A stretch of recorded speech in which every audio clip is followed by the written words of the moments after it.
Welcome, I'm John Canopener. And I'm James Wang. And together we are Rock Hard. And today's a very good day. Hell yeah. Because we finally get to talk about spoilers with you. Yeah, Scream 7 is a very conflicting movie with people.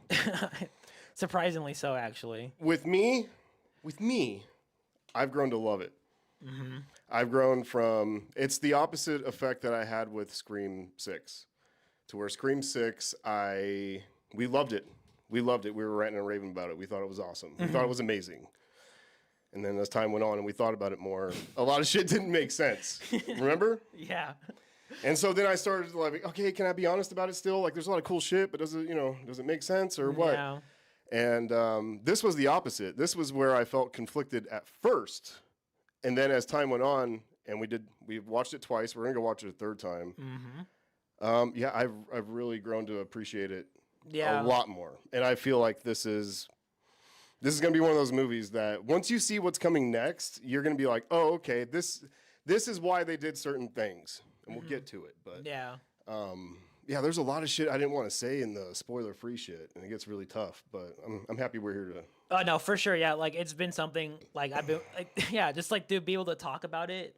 Because the only person I talk about it is with you, you know. But I'm like, I kind of want to talk to other people and hear their thoughts or whatever about it too. Yeah, like for me too. Like, bottom line, like I like this movie too, and I am continuing to like it even more. I'm gonna be honest, like like when this movie first came out and we first saw it, I was a little like, huh, at first. But then the more you think about it, and the more you just replay the movie in your head, and you see it more than once, you're starting to be like, okay, maybe I'm kind of thinking where this could probably go, Right. and you start opening your mind like, okay, because again, like, I don't mean, again, we'll get to like specifics in a second, but like, trying to like see the vision of like Kevin, like see where he wants to take it and about the movie, and knowing that he did change some things, but he also kept some of the same stuff like in the first movie. And then you're just like trying to say, okay, well, I want to see where this can go. But I feel like a lot of people didn't like it because they said like they did the same movie again, which they kind of did, but they kind of did something, differently too.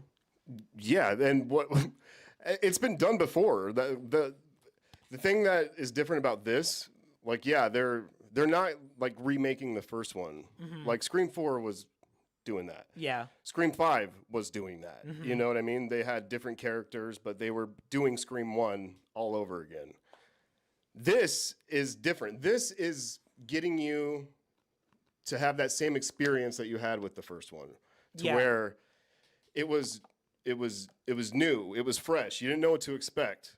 And that's what we're talking about. God, do we have enough people in here to start talking about something? We got a couple of you peeps. How you guys doing? What's up, people? We're going to wait a little bit for, to get into it, but I don't know. That's what I'm talking about with like, okay, remember they try to make it like a very important that you focused on the victims of the past. There was a few things like that. There was a shirt that had all the victims of the past for 30 years. There was a YouTube video that had like in memoriam, and it had all the past victims, everybody that's died. And I was like, why are they making us focus on the victims so fucking much, And I feel like it's because we're letting go of that. Like, that's done. Like, that's why it was like in memoriam, like a funeral for these people. Like, we're putting the past away. On the poster, it said, face your past. It said a lot of things regarding the past. Yeah. Like, we got to be done with this shit. The Mocker House burning down. We're done with that. We're letting it go. We're in Pine Grove now. We're not even in Woodsboro anymore. Yeah. So it's like completely new. And I think that's what's, pissing people off, is that they expected a revenge plot or like something to do with the past. Like actually like literally with like the past, like, and then that's the genius part about it too, is like they did in a way, but now it's like it's not who you were expecting. No. And I think that's what pissed off a lot of people, and they were like, fuck this movie then or whatever, But it being nobody from the past, a fresh new motive. When was the fucking last time we had something like that? Like so something that's like nothing to do with the movies or anything? Nothing to do with the movie, nothing to do with Stab. Nothing to do with Stab. Nothing to do with revenge. Nothing to do with any relations to anybody. This is new. This is like Scream all over again. Yeah. This is bam. So and in this day and age, it's not so much I'm gonna tell you the truth. When Anna Camp was first revealed, I was like, I didn't like it at first. I didn't like it either. Yeah. And then I'm still iffy on the other guy, the doctor. I know, because the guy at the psych ward that was just Ethan Embry just knows how to use AI. Yeah. Like, whatever. But for her being it's about motives more than being surprised who the fucking killer is. Mm-hmm. And her motive was really fresh and new. And especially with the second watch, I've learned to appreciate it a lot. We're going to watch it a third time because I need to catch everything because I'm stupid. And I need to listen to things a gazillion times before it settles in my mind. But yeah, I think that's what's going on. But everybody can have their own opinion and shit. But when it first came out, I think it was more of a shock to people that it was different.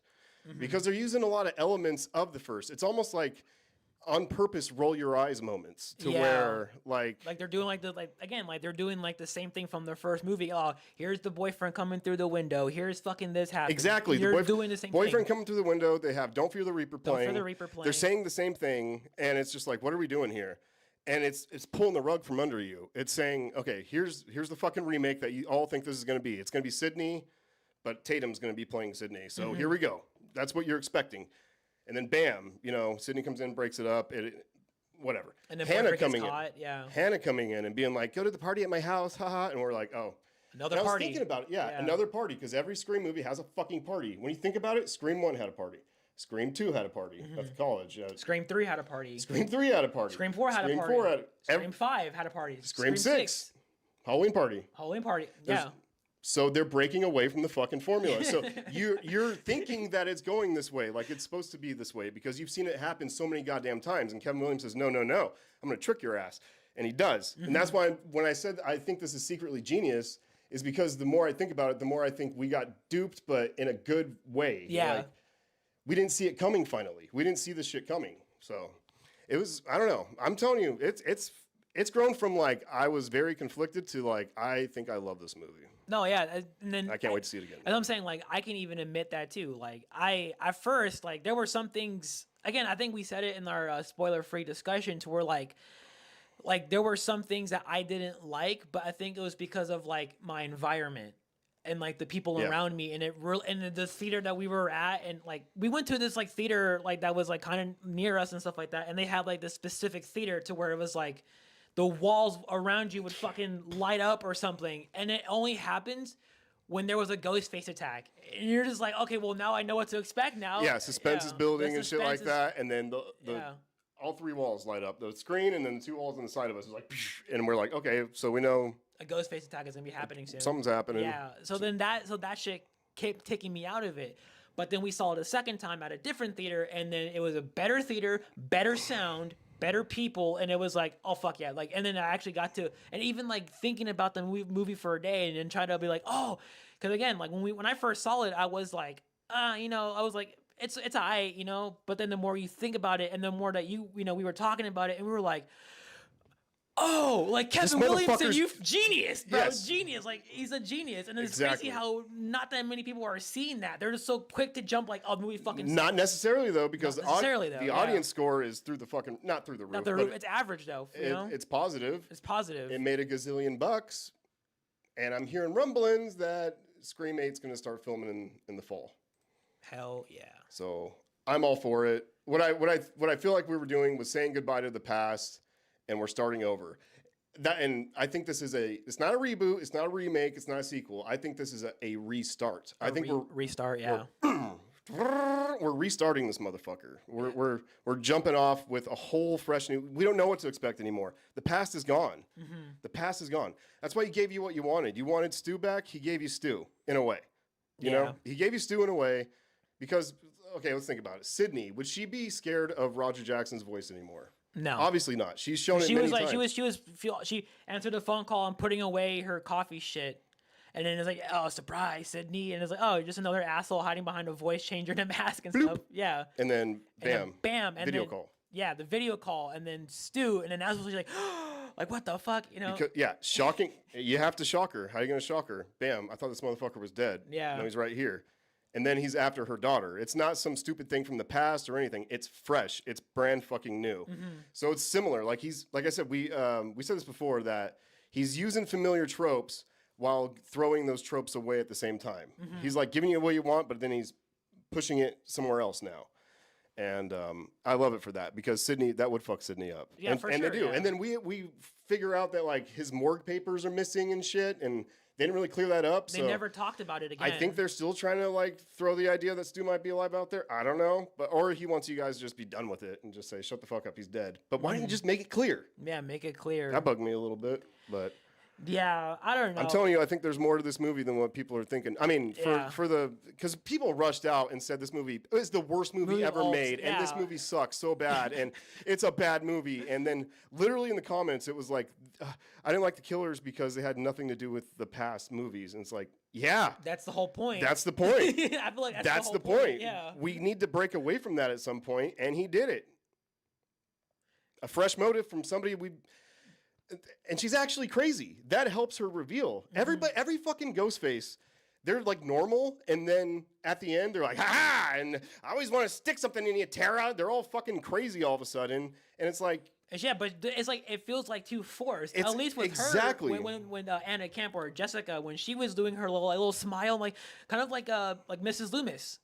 Like she was fucking like this, like she looked fine, and then she kind of played like that crazy a little too good. I'm like, but she is crazy. She was in a psych ward. She was a psych ward. She killed her husband. Yeah. She didn't care about her son getting killed. She was like too much like her dad anyway.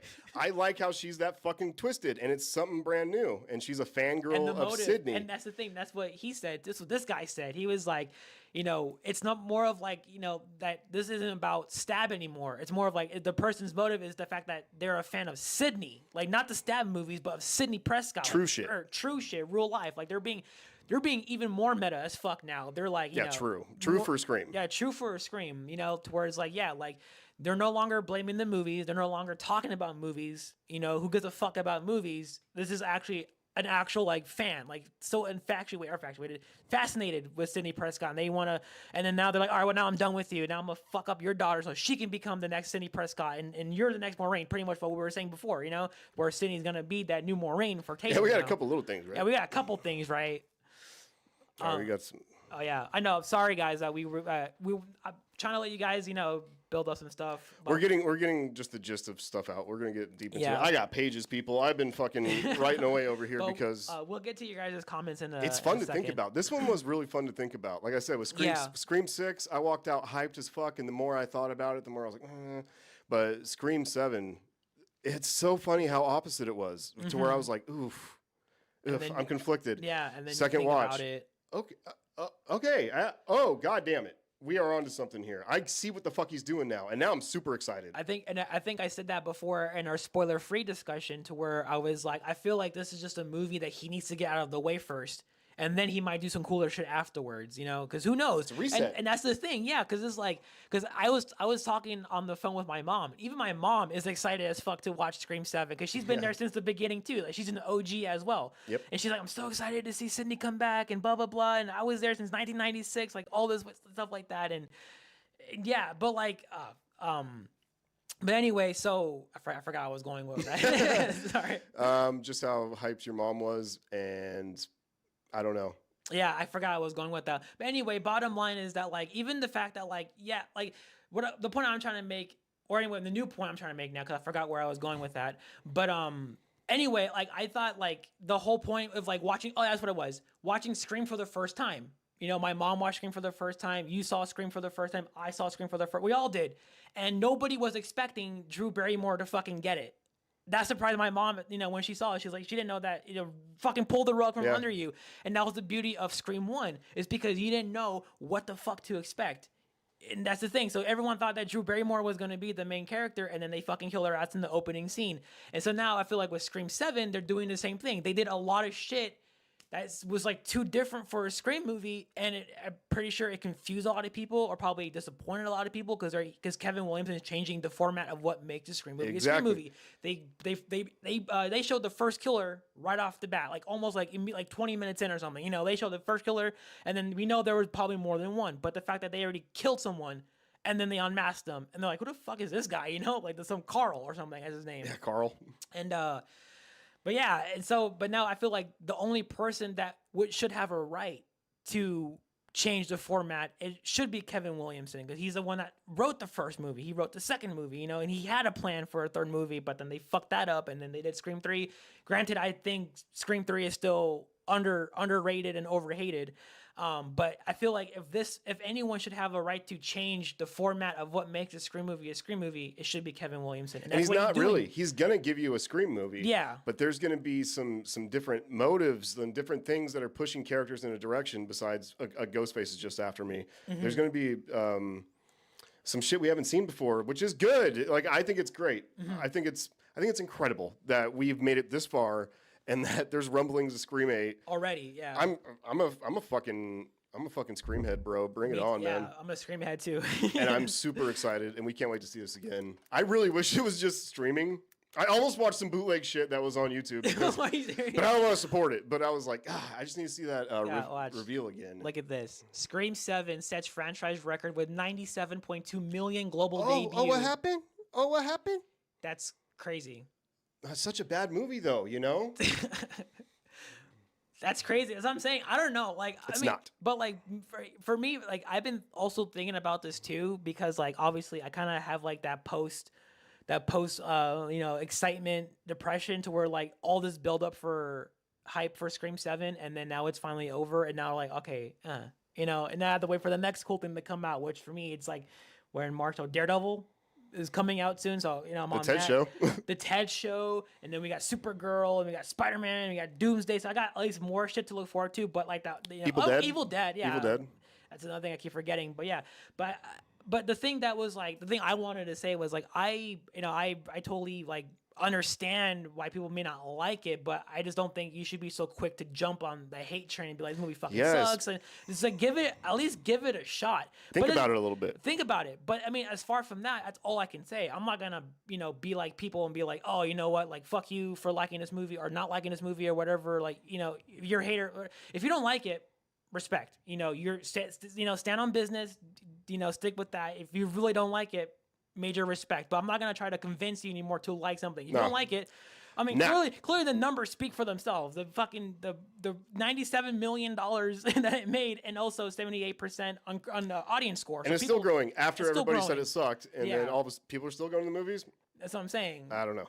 But I think it's a pretty damn good movie. But I mean, that's why my thoughts on, like, you know, people who the naysayers on Scream 7. And they can, man. I get it. It's all good. Like, yeah, you said it well, man. We're not into the convincing game. Yeah, we're not going to convince you to like a movie. If you're already like dead set that this is the worst movie you've ever seen, then that's it. But like I'm just not gonna try to like waste my energy to convince people to like it. If you don't like it, you don't like it. Respect to you. I'm not gonna hate on you for hating on it. That's the beauty of movies. That's why I like movies, because it's highly subjective. Because there's plenty of movies that we've seen that people fucking loved, and we're like, I don't get all the fucking time. All the time. All the time. There's movies that I'm not gonna waste my time and be like, this movie fucking sucks. And I'm not gonna do that. It's a waste of time. We don't even waste our time half the time with like new shit anymore, because it's just, we hear hype and then we watch it and we're like, I'm not. It didn't work for me. Yeah. Talk to Me was a big one. Yeah, Talk to Me. Talk to Me was overrated as shit. But that's the thing, though. If you like it, again, respect. I'm not gonna. I liked it. Yeah. But I didn't think it was like mind blowing, like everybody fucking was making it out. Or the monkey. You know, the monkey was like. Fuck the monkey.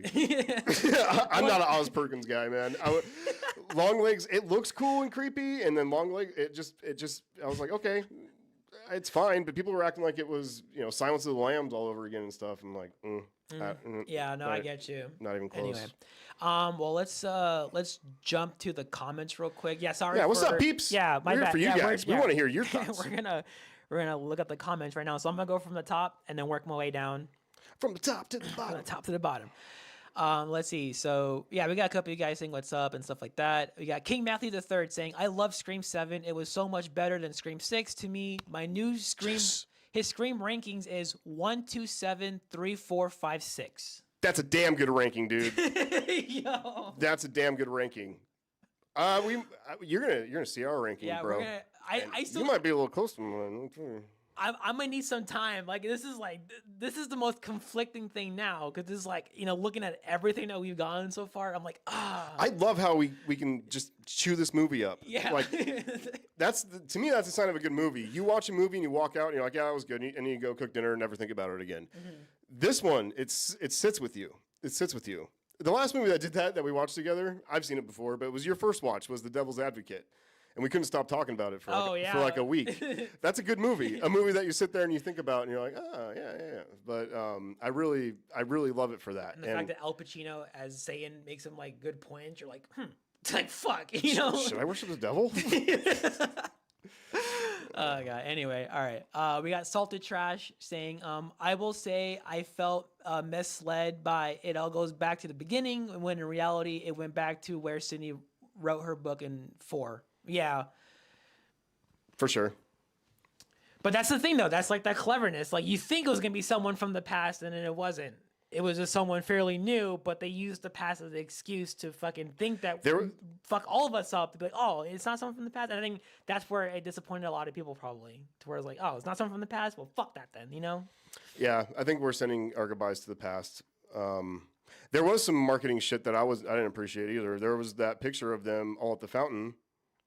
In Carl's room. Yeah, that's a thing that... Or Stu's room. Either one of them. Stu's room.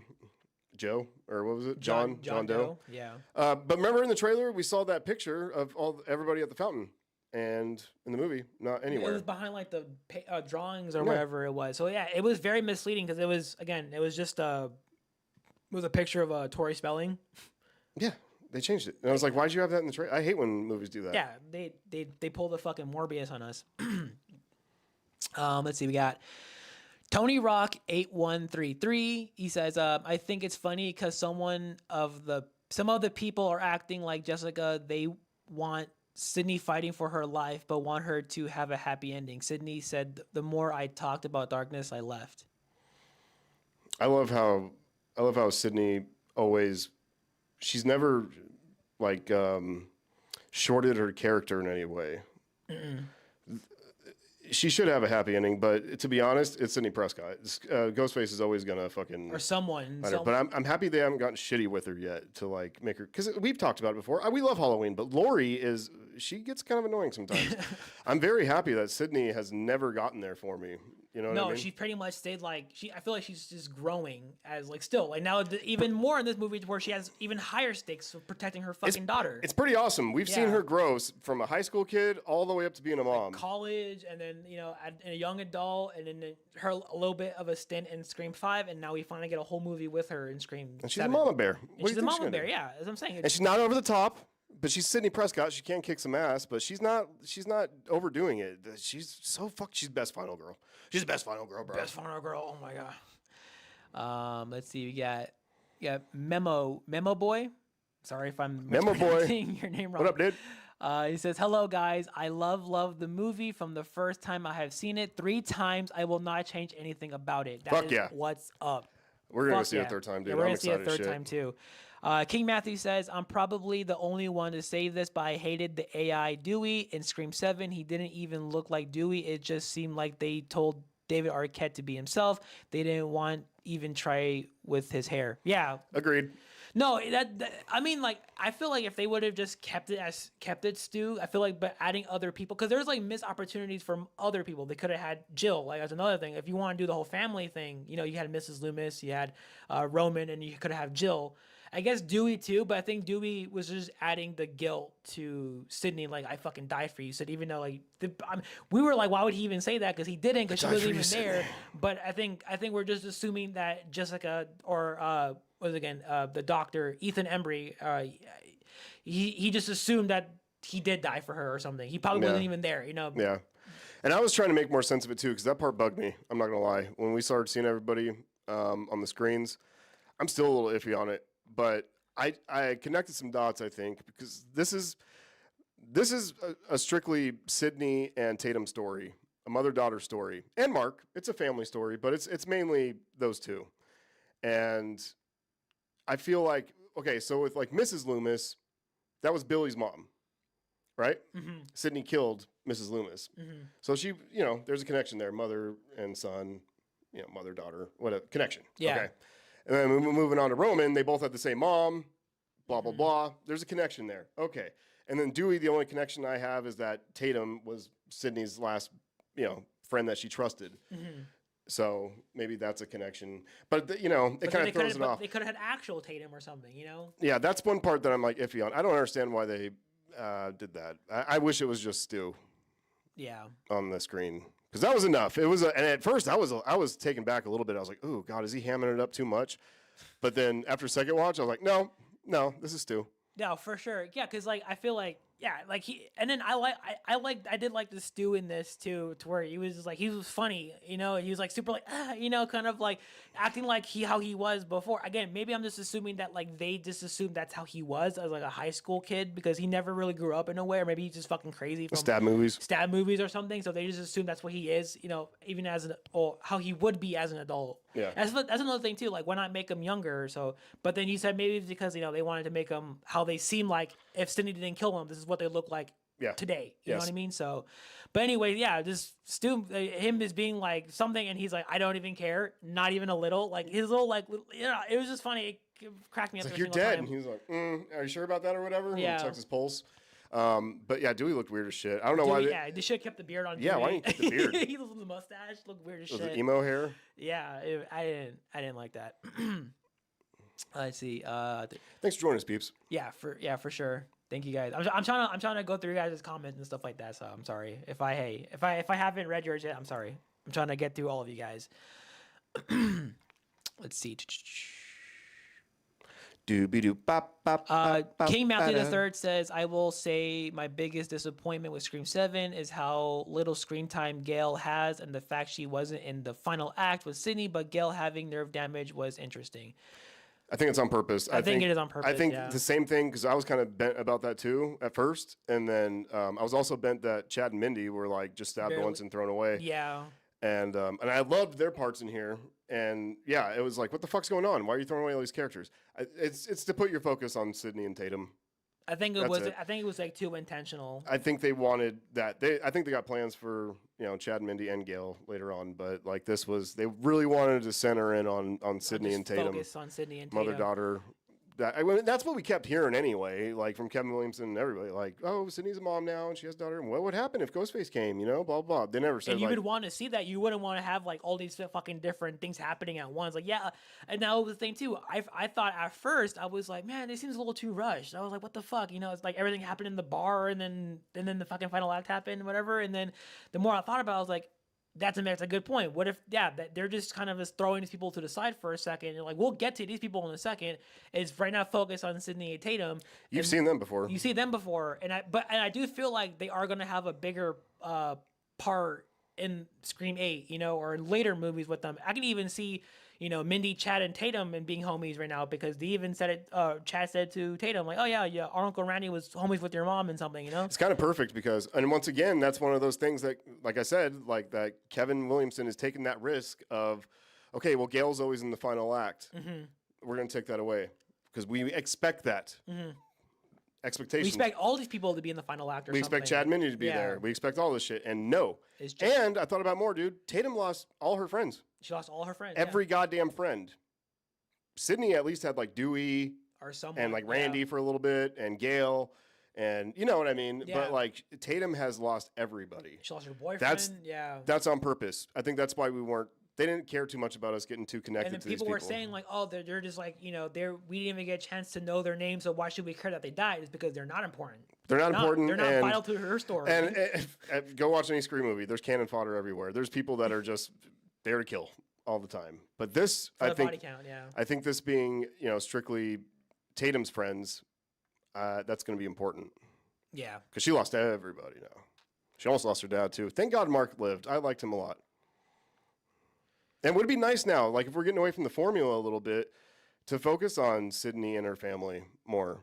We could have just a nice little trilogy with that, just a story with them. Mm-hmm. Maybe eventually Sydney does biff it, and Tatum's got to be mama bear to the daughters, her little sisters, or something like that. I don't know, but that's what I'm saying. There's so many new directions to go because we don't know what to expect anymore. And I am so excited for that because we of course we love the formula. That's why we're here. But like, he's still going to use it to an extent, but he's gonna mix it up a little bit, and I think he's gonna. Because we're so damn smart, right? We were digging in the past like crazy. We were trying to figure out everything. All the old movies. We did. everything. Research. We were digging deep, dude. And then yeah, when it's like something brand new, I did say though, I wanted to be surprised. I didn't want to be right about shit, and thank God I was surprised. But at first, it felt gross, and I was like, "Ew." Yeah. I still don't like Mr. Doctor just having a magical AI background. That was shitty. That was stupid. That was that was dumb. I didn't like it at all because it's like that's just a throw. That's just a throwaway line. That's just like what's it called in like writing, like exposition? It's just stupid. Yeah, that's just that. I didn't like that at all. I don't like. I really didn't like him. Yeah. To be honest, I grew to like Jessica, and I like her a lot now. But him so much, I'm like, okay, you simp motherfucker. Like, why are you even here? I know. I still didn't understand his motive. I guess he just wanted to hit, and he's like, all right, I'll help you. That's pretty. Or there's, and I'm onto something. Oh yeah. I'm starting to think, just like we have in the past. I'm starting to think Mr. Drama Teacher has a little more involved than we think.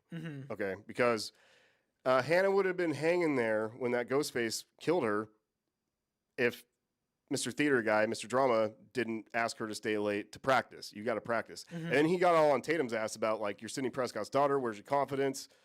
And I'm like, is he making a real life play? Because we talked about that before. Like, maybe he's making like a playwright. Like, he's a playwright, and this is going to be this is like his big thing, like a Roman kind of thing, but different, you know. And and it's maybe not Stab, but it's about Sydney. Like maybe he has a plan already in set, and he knows he's already involved in here. Because I'm also iffy on how the fuck, you know, we burn down Stu's house and then magically Carl's in California, or even if it's the doctor that did it, or even if it's Jessica. Somehow they fucking went all the way to fucking Woodsboro, California, and came back to Indiana in a day. And then if it's Carl, he went up and hid in the closet in the attic forever. That's crazy. You taking planes everywhere with Ghostface shit? Yeah, you're just like trying to check in a bag with TSA and it's a Ghostface mask. Or is there somebody else there? See, they might have thought about this a little more to where they already have behind the scenes killers that we're not even sure of. I mean, there's always a speculation. Stu's alive because they never confirmed that he was dead. Still. Still, like, and that's the thing, like they talk about his like morgue papers and the doctor guy said he's dead. The doctor guy says he's dead and stuff like that. But who knows? Is that by design to throw us off? Because I can never be sure. So. I can never be sure. All right, let's go. Got Tony Rock saying, my mom is not about horror, but I have had her on the hype train to the jump scares, had her screaming through the whole movie, and she said, I want to see that again. Hell yeah. Fuck yeah. That's there was great tension in here. I love the fight scene between Sidney, Mark, and the Ghostface. Yeah. That was so sick. When he comes out and he first has Tatum, I knew it was coming too, the way she was slowly coming out, but it was filmed so good. And then knife falls, Sidney kicks it to Mark. And he goes and bam, fucking get him. Yeah. Yeah, it's so badass. And I'm saying, but they fucking threw us off because you're like, okay, you know, he's gonna get away. No, they took that shit outside, and then he got hit by a fucking car. I was like, damn. Like, Gail stood by it and farted. Yeah. Hey guys. Hey. All right. The beer tap kill was crazy. Beer tap kill, yeah. And that's what I'm saying. That once again, like, throwing our expectations out the window, because that's a very Michael Myers kill. Ghostface isn't slow like that and just pick up somebody by the head and just slam it on a spiky thing. It reminded me of The Curse of Michael Myers, where he did that with the nurse lady in the beginning. The spike on the wall. Oh, yeah. But that's what I'm saying. I like this new approach with, like, the presence of Ghostface. When they put that costume on, they're different. Yeah, they're just that one embodiment of Ghostface. I like how I like silent killers. I mean, yeah, they do the phone thing, but I like the quiet. I like him, even though it was the boyfriend. It was Scott that at Stu's house in the dark behind. Yeah. What was her name? I don't even know her name. I forget. That's why we have to watch it a third time. But and then slowly going back, and anyway, shit like that. I found this to be very very, very cool to watch. Like it's hitting. The opening scene was badass. It was hitting all the parts for me. Let's see what the fuck is her name? Madison. There it is. Well, at least we got like the people. We're on the case, people. Yeah. George Willis, Chloe Parker, Ghostface, Ben Brown, Robbie Rivers, Marco. That's his name. Marco Polo. Yeah. Okay. Anyway. Okay, well, let's go. There's a ton of good shit in here. Let's see. King Matthew says, Gail not getting an AI call from Dewey in Scream 7 was a missed opportunity. Yeah. I feel like it might be coming. I don't know, or it depends. I don't know, but I'm like, I feel like we could get that in the next movie. We don't know. What if they still keep up with this AI shit somehow? No, they could. I mean, They could keep up with it. Who knows? But I mean, probably not. I feel like this was meant for this, and I feel like they should just. I think it was just super on purpose to just call Sydney. Mm-hmm. It was just all about Sydney. Of course, it's Jessica. That's all she wants. Yeah, she just wants Sydney. She was yeah.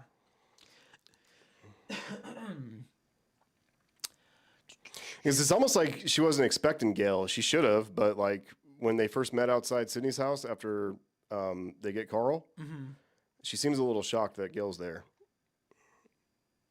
Watch when we watch it again. Jessica, when Jessica's watch her face. It's almost like that Richie moment to where like he's looking at Dewey when they first go to him and Sam go to Dewey's trailer. It's almost like that. That's what I'm saying. We're back to like we could pick this movie apart and like there's something new because you don't know what the fuck to expect anymore. And that drama teacher again, he showed up. I mean, I guess it's a small town, but it's like you showed up, and I know they're trying to make you look like a red herring, but I feel like you might be more involved. I think there might actually be 2 more killers. And who opened the fence when Stu came out? Stu, fake Stu. Yeah, when Stu came out. When Jessica came out, that fence opened up, and did she run and do it, and then stand there and real quick and go all slow? Let's see. God. Alrighty. Well, it looks like you guys liked it. Yeah, well, that's good. Yeah. And I'm happy to hear it, people, because I did not buy it at first with everybody. I was like, calm down, think about it for a second. Jesus Christ, people. But you can hate it if you want. It's all good. I'm trying to see I think all movies are open interpretation. Yeah, that's the thing. It's highly. That's why. Yeah, like it's subjective. Like you like it or you don't. You know, it's whatever. You know, like it's not. And I rarely fucking care what critics say. To be honest, I always go audience. Yeah. Let's see. Because we ain't no critics. Tell you that. Who do you guys think is the most insane ghost face in Scream? Jessica or Roman? Jessica killed her son, but Roman killed his mom. I think Mickey, because he has no motive. He's crazy. He just wants to kill just to kill. He's not even attached to anything about this. He just wanted to fucking kill people. So I think Mickey's probably more insane. I think he's saying it between the two. Oh, between those two? I think so. Okay, well, if you're talking about just Jessica or Roman, I would probably say. It's tough. I think Jessica. I think so because I really don't even believe that her husband was abusive. No, I think she was a psycho from the start. Maybe, I don't know, because either way she's a nutcase. So doing all that work to get to the psych ward. I need to be close to you, and then being her neighbor and all. That's a lot of fucking work. That's a lot of psycho shit. And then her kid just not caring. A mother killing her. That's another symbolism thing here. How much Sydney cares for her son or her daughter. And how little she gives a fuck. Jessica gives a fuck about. Was it Luke? Lucas. That shows right there. I think Jessica's a little crazier. Yeah, I think she's more. Yeah, I think the more that you think about it, I think maybe she because she's fucking crazy. So she could be lying that my husband was abusive or something. Right. She's the type that would do that. Yeah, just kill. She's climbing the list on my ghost faces. Marco can go fuck himself though. Yeah, I didn't like Marco's. I still don't get his motive. We got Enzo saying, did they even mention Carl's motive? I saw it twice and can't remember. Jessica's was pure crazy. Kind of reminds me of Mickey. He had no backstory to him, but other than he needed financing. A fresh face, you know what I mean? And Carl, they said that he was already crazy. He was at the psych ward and he killed 3 teenagers. But right? I think before he got there or something. Yeah. So he had a thing for doing that already. So he was easy to influence. So yeah, I think he was just like the Mickey, like you just fucking kill. Yeah, kind of like the killer for hire. Yeah. It looked like Marco seemed a little distraught about him. A little. And he was like a little sad that Carl biffed it. So he might have been closer than we think. Yeah. Let's see. I will say that line Stu says to Sydney, "It's showtime, bitch." I genuinely thought that was Billy that said that when I heard it in one of the Scream 7 trailers because it sounded like Billy. I did love hearing it though. Yeah. And the way you looked at the camera, showtime, bitch. Yeah, Matthew Lillard was great. Funny and terrifying at the same time. Funny and terrifying. Memo Boy saying, what is your favorite kill? Mine is Lucas and Hannah. Yeah, the Hannah kill was fucking sick. Slicer app. Yeah. I was thinking of Chloe. I was like, she just got dragged across the fuck. That was the one I mentioned in our last video. Yeah, that's when I was like, that's a cheater kill. It is. Because it's like, yeah, she gets thrown across all the glass on the bar, And then she's falls down, stabbed in and the then neck. they show her with a piece of glass in her throat. I was gonna say I like Scott's kill because I just like the real Ghostface coming up. I like that whole thing. I think that's like intense as fuck. Cause he's like, oh, you punched me in the face, and he's like, whoa, that thing just moved. Creepy. And she's like, of course it's electronic. He's like, no, and he took it off. He's like looking at it and shit, and it's crazy as fuck. And he starts stabbing him and stuff, and then stabs him in the head, and then you see his eye fucking move or something. I'm like, oh god, like crazy as fuck, I like that kill. I would probably say Scott is probably my favorite kill. I gotta think about it. I like Jessica getting blasted in the face. Oh, ever meet? Being real, I like that. I did like the Lucas kill. Lucas was Of course, that's memorable as shit. But it's such a Michael. Such a Michael kill. That's what I'm saying. I really dig this Ghostface. Let's see. Enzo says, I need to watch a third time. I was 18 in 96 and watched it 7 times in the theater. I can watch this over again and appreciate it more. Mark earned my respect. He fought like a champ and survived. Yes, he did. That's fucking crazy. We're on the Mark train. Yeah, I didn't think he was. I thought he was dead as fuck. And then he just pulled him out. He's all bloody and shit. And like, god damn. And then him like cutting out Tatum, genius. I was like, I like that too.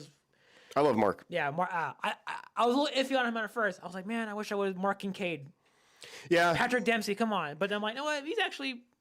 I like this guy. It would have been cool. I think that's what they wanted, but I don't think they could do it. But and then I thought maybe when he was getting taken away in the ambulance, I thought there was going to be a cliffhanger to where Ghostface was going to kill him. Like, are you sure your husband made it to the hospital? That would have been kind of crazy. Like, like Saul, like dun dun dun. Dun, dun, dun, dun, dun, dun, dun. But they have better shit planned. I like that. I don't know where to go. I'm thinking stuff. I'm thinking that they left some crumbs that are gonna be part of a bigger picture later on. But yeah, I like how I'm a little like you don't know. I don't know what to expect. Then I thought that was the point I was trying to make earlier when I wasn't making any sense. Where it was like when you watch Scream for the first time, you just didn't know what to expect because you just thought this person, they kill someone. So I don't know, like the whole concept of Scream is like the first movie, that magic is like you don't know what to expect. Obviously, we know the formula now, but the fact that we were expecting something in Scream 7 and it didn't fucking happen, I'm like, oh. This guy's changing the fucking foundation of what makes the Scream movie a Scream movie. But I'm like, it's respectable because, again, he's the guy who wrote the first movie. So I feel like he should have any more right than anybody to change. If they would have done that for 5 and they would have changed it, it would have been like, okay, but it's kind of a little like, a little disrespectful because you're not the one who wrote the first script, But the fact that he did it and he just changed everything, again, introducing a Ghostface, unmasking him in the fucking first act still, I'm like, crazy as fuck, And Ghostface walking out of the Mocker house was a badass shot. Oh dude. my god, yeah. It was so cool. I love it. And the music was fucking top tier, bro. It helped so much. It helped so fucking much, and I loved having it back. Mm-hmm. And it's stupid, like in little parts where like Sydney is having that interview with Gail, and then Sydney gets a call. She runs out, and she tries to open the car door, and she's like, shit. And then her mama bear kicks in, and she just starts bolting for the town. Running. But right when she turns around, and starts going, it's like like my music came in, that I've been waiting for forever, and it was perfect. It was like a music video. I was like, oh god, this is getting me amped up, bro. Yeah, especially with like a good sound, bomb ass sound system, or in the theater and stuff like that. Yeah. A couple gripes. I did not like. I'll tell you right now. I'm Sydney fucking Prescott's daughter.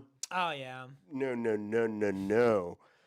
I didn't like that at all. I thought that was pretty corny. But other than that, I like Tatum.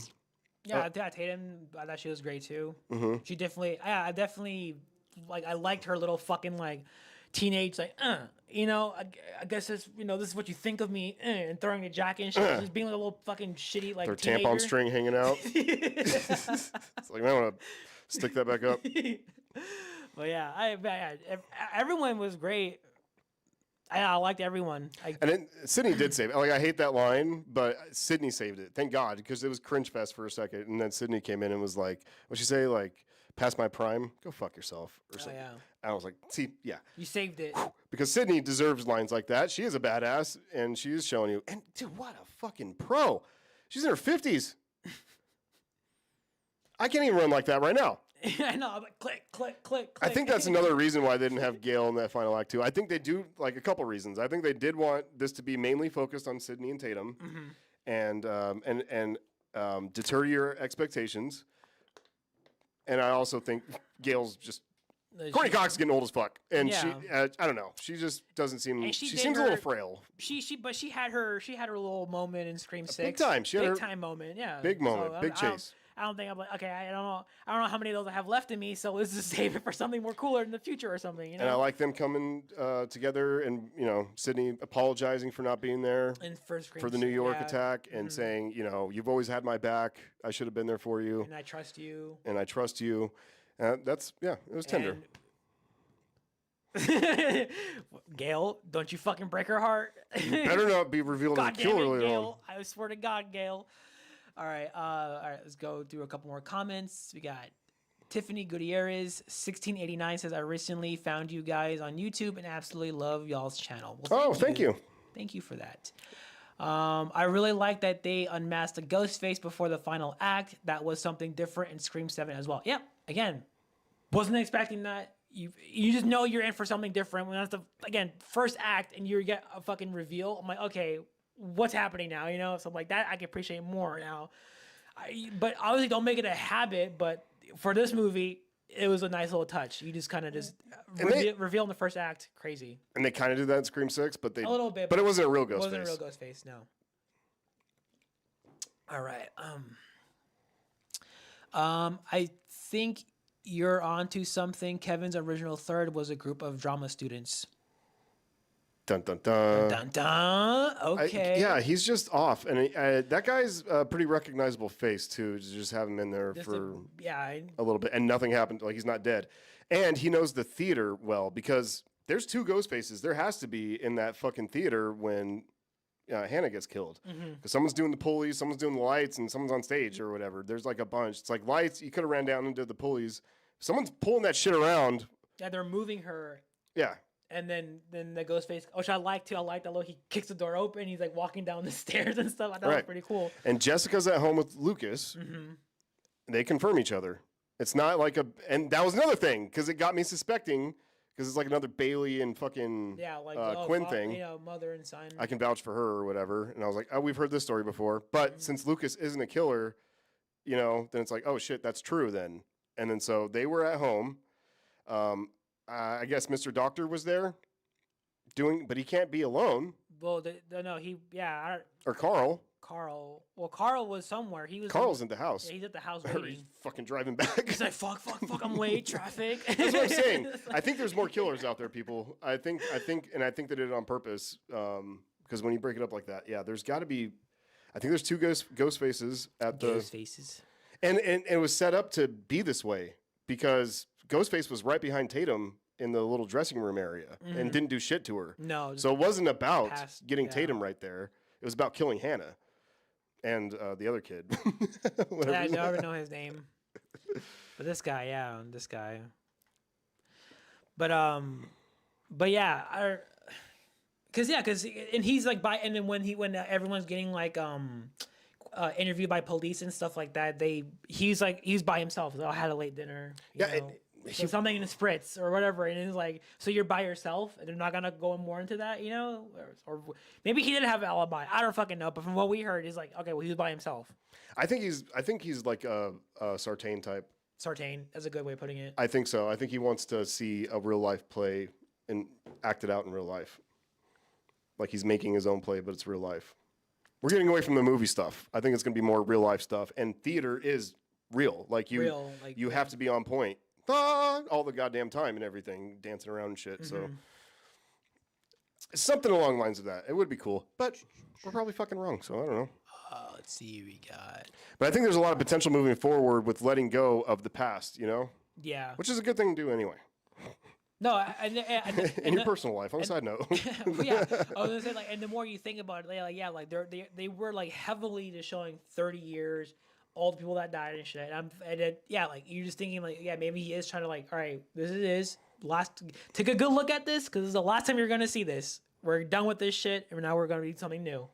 Yeah, a lot of symbolism. Burning down that house was like, we are done with this fucking house, and thank God.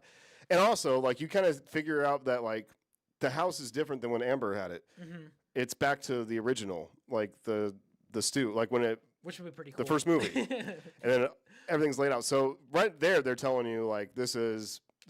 He's a fan of the real life murders. Yeah. Scott is. He's like, this is where Sydney like stabbed him with the umbrella. Remember? Yeah, so he's a fan of like the real shit, the true crime side of it, not like the stab version of it. So right away, they're telling you like this is about true as true as possible in Scream, and not so much anything to do with stab or revenge or anything from the past. We're throwing all that away and we're starting new.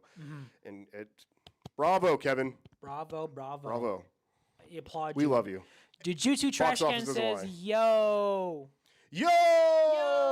What up, dude? What up? We got Richard George asking, what should Scream 8 be about? Ooh, as a thing, and that was something that I was kind of pondering on too. I was like, like what would Scream 8 be about? But I'm like, dude, I have absolutely no fucking idea because I just don't know what to expect anymore. I think it's whatever. I think it's still going to just focus mostly on Tatum. Probably. And Sydney. A little bit more. I think, but a little bit more of Tatum now. Maybe a little bit. Like, maybe just like that slow transition of like, all right, you know, push Tatum more out now and kind of make her the center focus and stuff like that. And Sydney probably being a little bit in the background. But still, exactly. Will still be there. You're still going to get Sydney and everything, but you're going to have Tatum, you know. He's like obviously the main focus and stuff like that. And see her, and maybe, Chad and Mindy can probably be, you know, their homies or something, you know, and they can fucking Scooby-Doo gang like, all over again, you know? Yeah. I was wondering why they didn't mention Sam and Tara. That was bugging me a little bit. That was something that bugged me too a little bit. But I think, I really do think they want to keep that, they want to keep this so centered on this new stuff, not so much the past. You know, they did mention the attacks in New York. I still kind of would have liked something from Chad talking about Tara a little bit, but maybe we're going to get that later. Or maybe they're trying to work out something at least for Jenna Ortega to come back or something. I don't know, but I think they left that open on purpose. Yeah. I don't think it was like disrespectful or anything. I think they just want to leave that open or like leave it or something. Because again, like we don't. Who knows? What if they can fucking work something out and then we get fucking worlds collide? And you know, Sam's story is over if you want it to be over. She dropped the mask and walked away. So, and Tara's a part of that. So maybe it just didn't work out with Chad, and they'll mention it later on. But we can just move on. Yeah. Or they come back later. Who knows?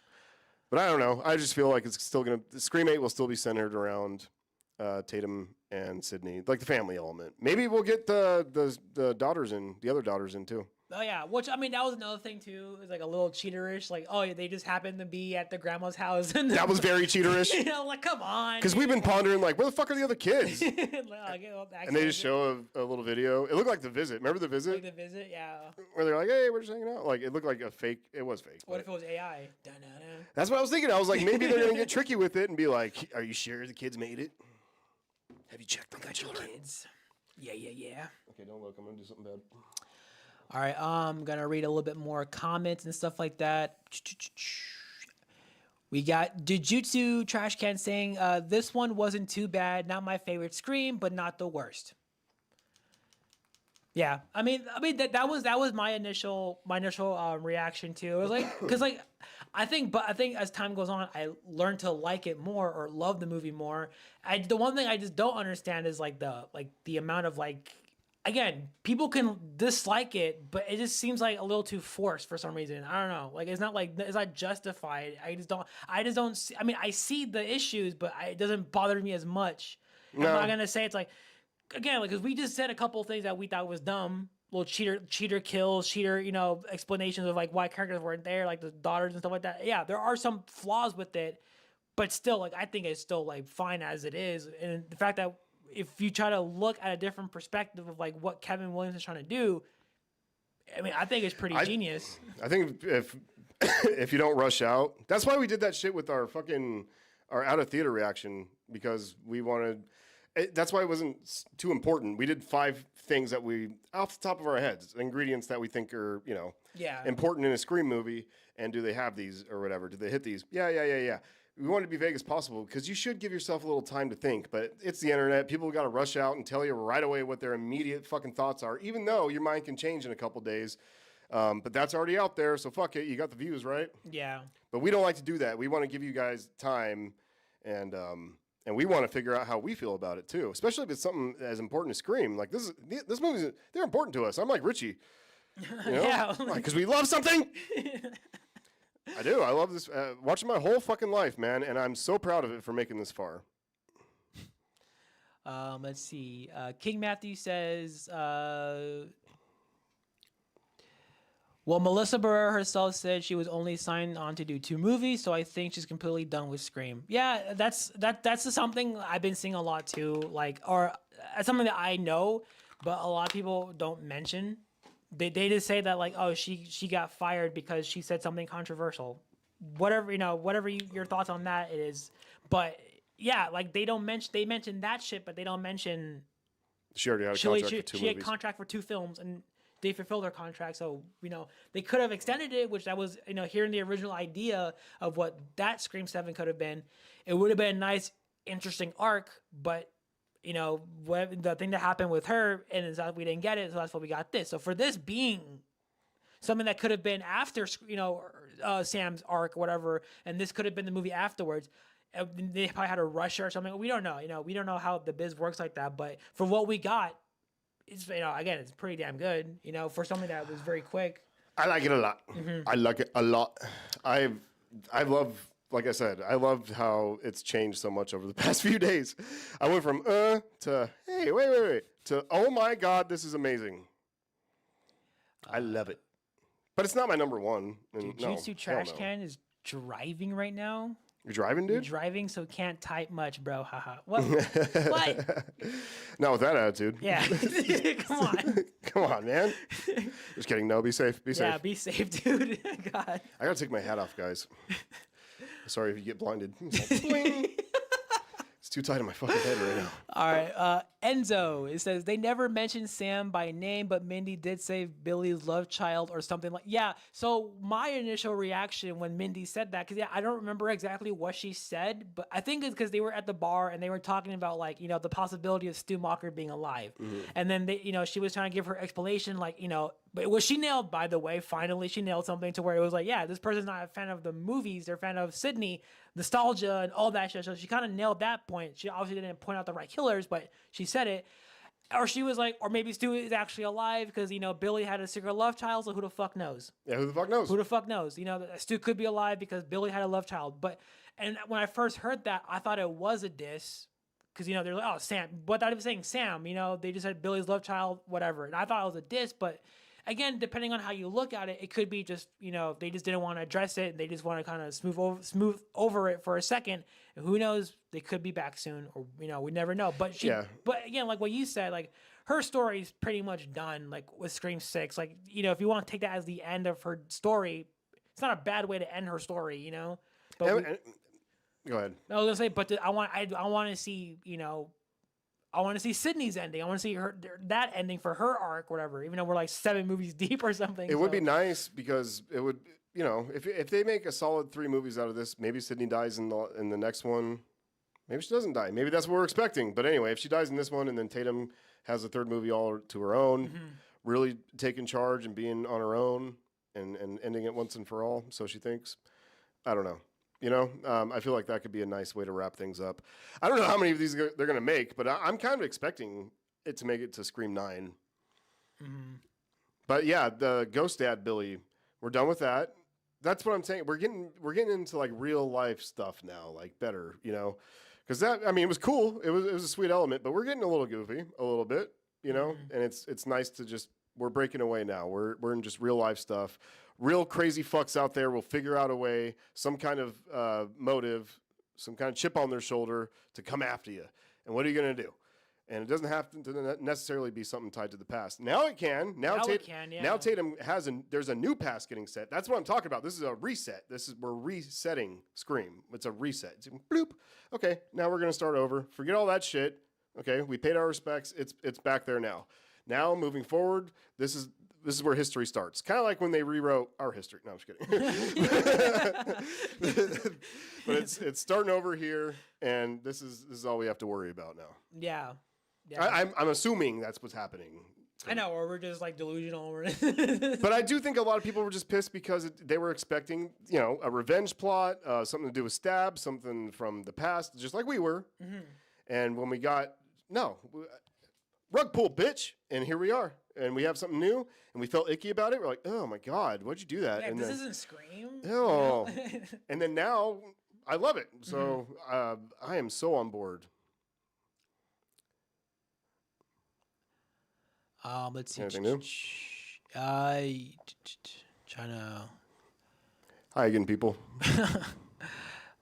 They never mentioned Sam by. Okay, I already said that. You're right. He was changing the formula. I wish there was some more of Roger Jackson. Also, wish we've got the line, "I'm gonna burn it all down." That was another thing that was in the trailers. Yeah. Good call, because that another thing that they said in the trailers that wasn't in the, and studios do that all the goddamn time.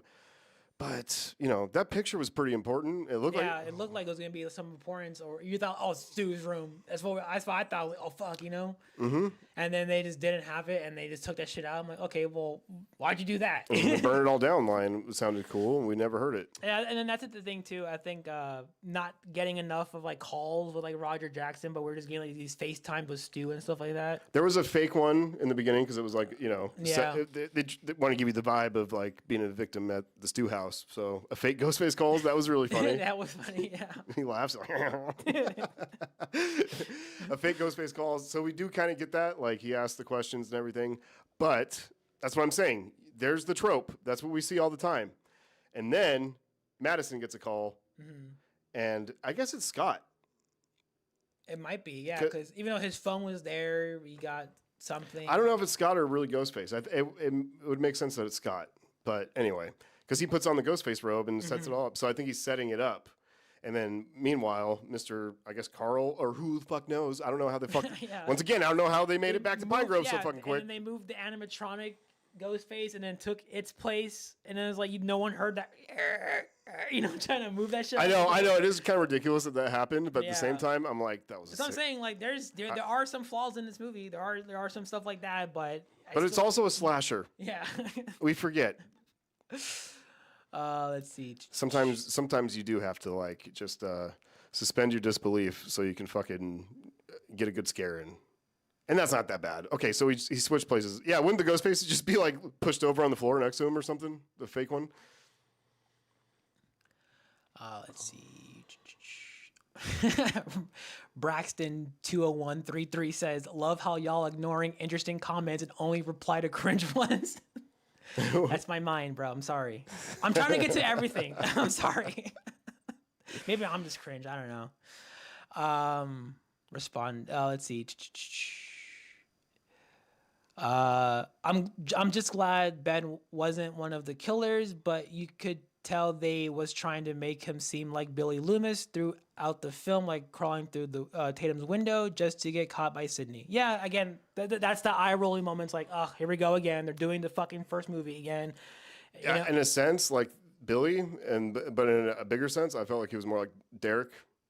He even sounded like him when he was like, "I would never hurt you." You know what I mean? And then he gets stabbed up.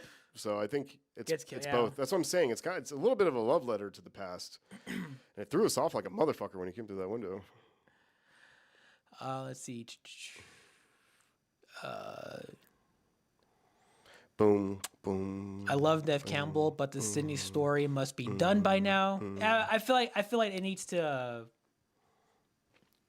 I feel like eventually, but I don't know. Like I said, and how would you even begin to even write the ending of that? I don't know. I mean, they did it with Halloween Ends. They did it with Halloween. They kind of wrote an ending. So I'm like, I guess you could. It's possible, but I don't know. Self-sacrifice. Self-sacrifice.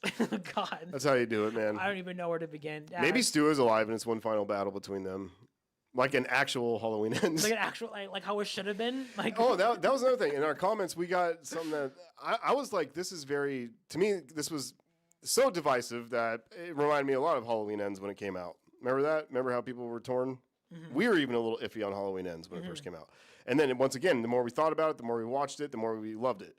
And then somebody in the comments said that was a lot like Halloween Kills. And I was like, you know what? It's almost like all three. Like, you have the 2018 thing to where, she's getting haunted by Michael Myers. Here you have her. She's getting haunted by Stu, so she thinks, you know, and she has children. And then there's a past that she doesn't want to talk about with Tatum. A lot like how Karen didn't want to talk about her childhood. Yeah, and then she did, and she's like, "I never told you about my childhood. I was fucking blah, blah, blah, blah." Like, I hate that part. I was taught how to shoot a gun at age 12 or something. Yeah, I can throw grenades and shit. Yeah, throw grenades, 360s. I know jujitsu. Yeah. But in that sense, like, she's keeping the past away from Tatum, kind of like how Karen was keeping her past away. And then you have kills because there's badass kills. There's the beer tap kill that's like totally out of Halloween Kills. That would have fit perfect in there. And then you have Halloween Ends to where we're so fucking divisive on what the fuck this is. It's a whole new thing, and people are torn because that's the same response that we had with Halloween Ends. It was different. We were expecting, well, and that was another thing with that. The trailers did lead us to believe that it was just going to be Michael and Laurie going at it for fucking 2 hours, but yeah, we got something totally different. And then after a while, you think about it, and you're like, yeah, this is fine. I like it. Yeah, that David Gordon Green trilogy, like I thought it was probably, for what it was, I thought it was pretty decent. It was probably like the most consistent, best, set of movies we gotten from Halloween. That's what I'm hoping for. Depending on how you think about it, 78 to 2018, to kills to ends. That's like a nice fucking, probably again, one of the best consistent Halloween movies in a set for me personally. The ends, yeah, it's whatever about it, but like if they wanted to keep it going, I just wish they would have saved Corey Cunningham. He was alive somehow or something, because that would have been a nice little different. If they want to bring Michael back, bring it back in a different thing. But in this David Gordon Green universe, they could have kept him alive and him being the new Michael Myers, Corey Cunningham, and kept that shit going. Yeah. And Allison could have been the new Laurie or something, and that she could have been like the focus or something. Anyway, well, that's Halloween though.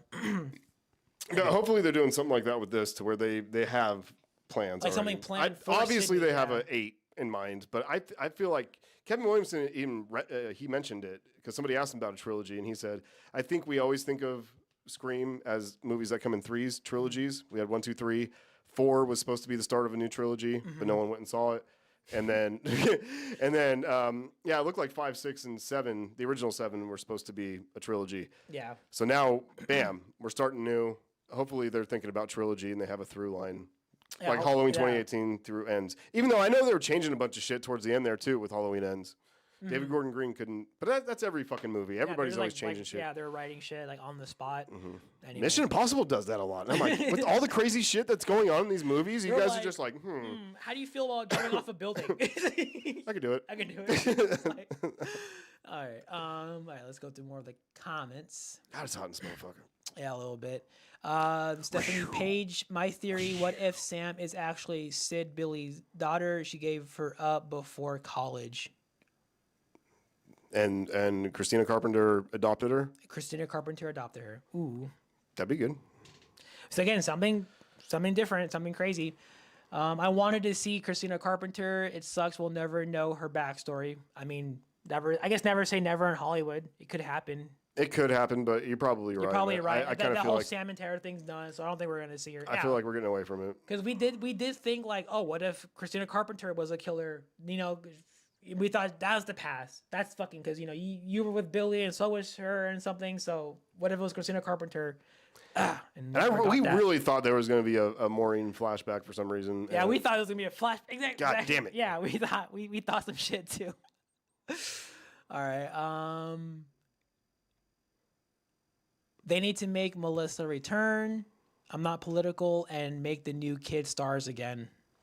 If she comes back, she comes back. I don't give a fuck what she believes in. Like, I liked her. I liked her a lot. Really cool though that like it's like sweet and sour. You know what I mean? Like, Melissa got fired, but she gave all the respect to Sydney coming back, or Nev coming back to play Sydney. So that's what I'm saying. It's like sweet and sour. Like, yeah, she's not in a third movie. She did fulfill her 2 contracts, but she respects that Nev Campbell's doing it. And Nev Campbell backed out of 6 because of a pay dispute.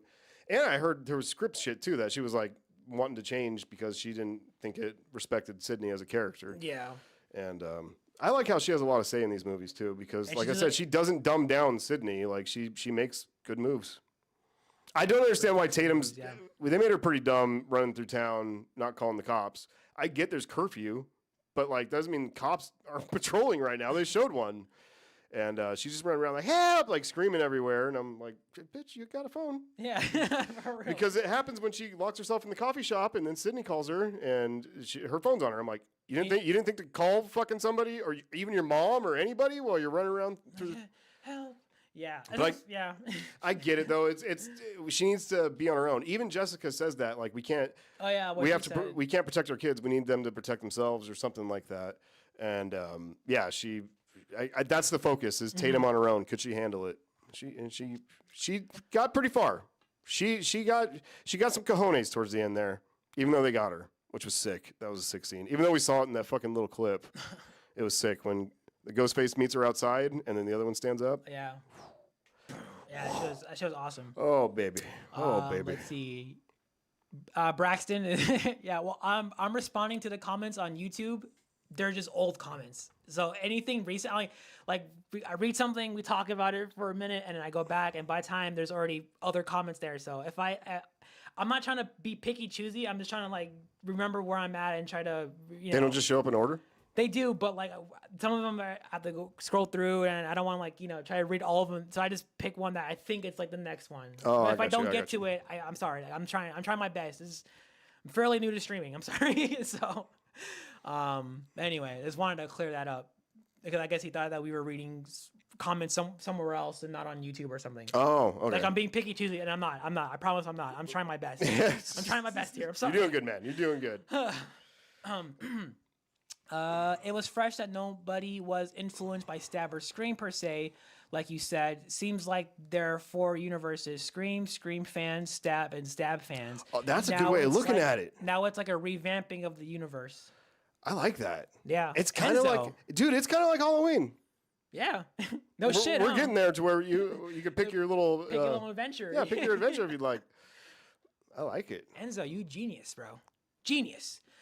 Let's see. So going down, Tony Rock, did you notice the Ghostface popcorn bucket has the same blood pattern Tatum's boyfriend did in the blood on top of the forehead? Ooh. Oh. I did not know that. I wanted that bucket so bad. Yeah, we got these little shitty ones. Yeah, we got these cool tin ones. I don't know if you guys seen his ones. This is all they had left. Blah, blah, blah. I mean, it's pretty cool. Like we have a little...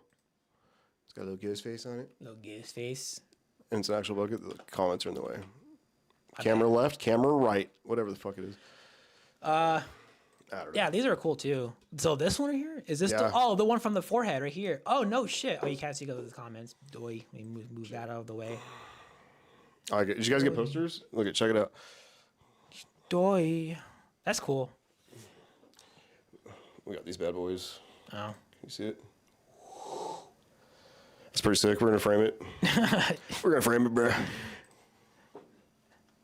Yeah, I didn't know that. That's a good catch. Good shit, Tony. I wanted that one, dude, where he's coming out of the fucking the door. AMC one. Yeah, this one was sick. That's Damn it. awesome. Damn. All right, all of this. Just put this back right here. All right. All right, let's go through more comments. What we got? Let's see. Another thing that Scream 7 trailer threw us off is the fact when Gale arrives in the trailer, we only see Chad with Gale, but in the actual movie, Mindy was with her. I thought Mindy would die in 7. I got you. Yeah, and when they I mean, that's so too. when they got stabbed and then fell, it looked shitty as fuck. Like Scream 3 territory, like dude with the fucking knife through the forehead and is out. Or maybe they're just smart enough to just play dead. Dead. Just play dead. Maybe, or that could be it. Just play fucking dead. I'm not running around getting stabbed up again.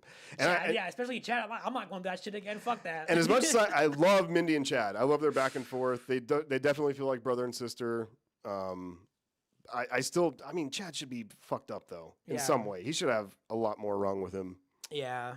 Because he's just walking around fine. And Mindy got stabbed in the same place. Oh no, shit, huh? That's bad. That does suck. Let's see. I thought Chad and Mindy were gonna die, especially since they cut away from them after both got injured at the bar. Yeah, or something. But I mean, like, to actually see it happen, it would have been kind of cool to see. But if it was like off screen, that would have been dumb. Oh God, I would No, have. that would've been- I would have been pissed about Yeah, I that. would have been way pissed off if it was like off-screen death. But thank God it wasn't. Thank God they came back and stuff like that. And I do think they're gonna play a bigger part in the later. Yeah, like Mindy finally getting her chance to report at the end. Yeah. She's like, I don't know, I'm like weak and I'm losing a lot of Losing blood or something blood. like that. And then Gail's like, I was thinking you can do it. she's like, I feel better. I feel better. Yeah, it's ready to go. I wouldn't be surprised if Meek twins outlive Sydney at this point. That wouldn't be a bad idea. Like if Sydney dies in one of these, is maybe the next one. And like you were saying, dude, like they could be a part of the Scooby-Doo gang with Tatum because she really doesn't have anybody anymore. What is she going to do now? Yeah, she lost all her friends and stuff like that. So yeah, why not just have people that was like an actual like legacy now, like legacy, like for these characters would be like the continuing on, you're the descendants of like the legacy characters, whatever, however you want to say it. Let's see. I might be the odd man out on this one, and it might be a hot take, but I'm not the biggest fan of the Meeks twins. Oh, they're almost painfully too Gen Z. Oh, I can see that. I can see that too. Yeah. I'm more of a Chad fan than I'm a Mindy fan.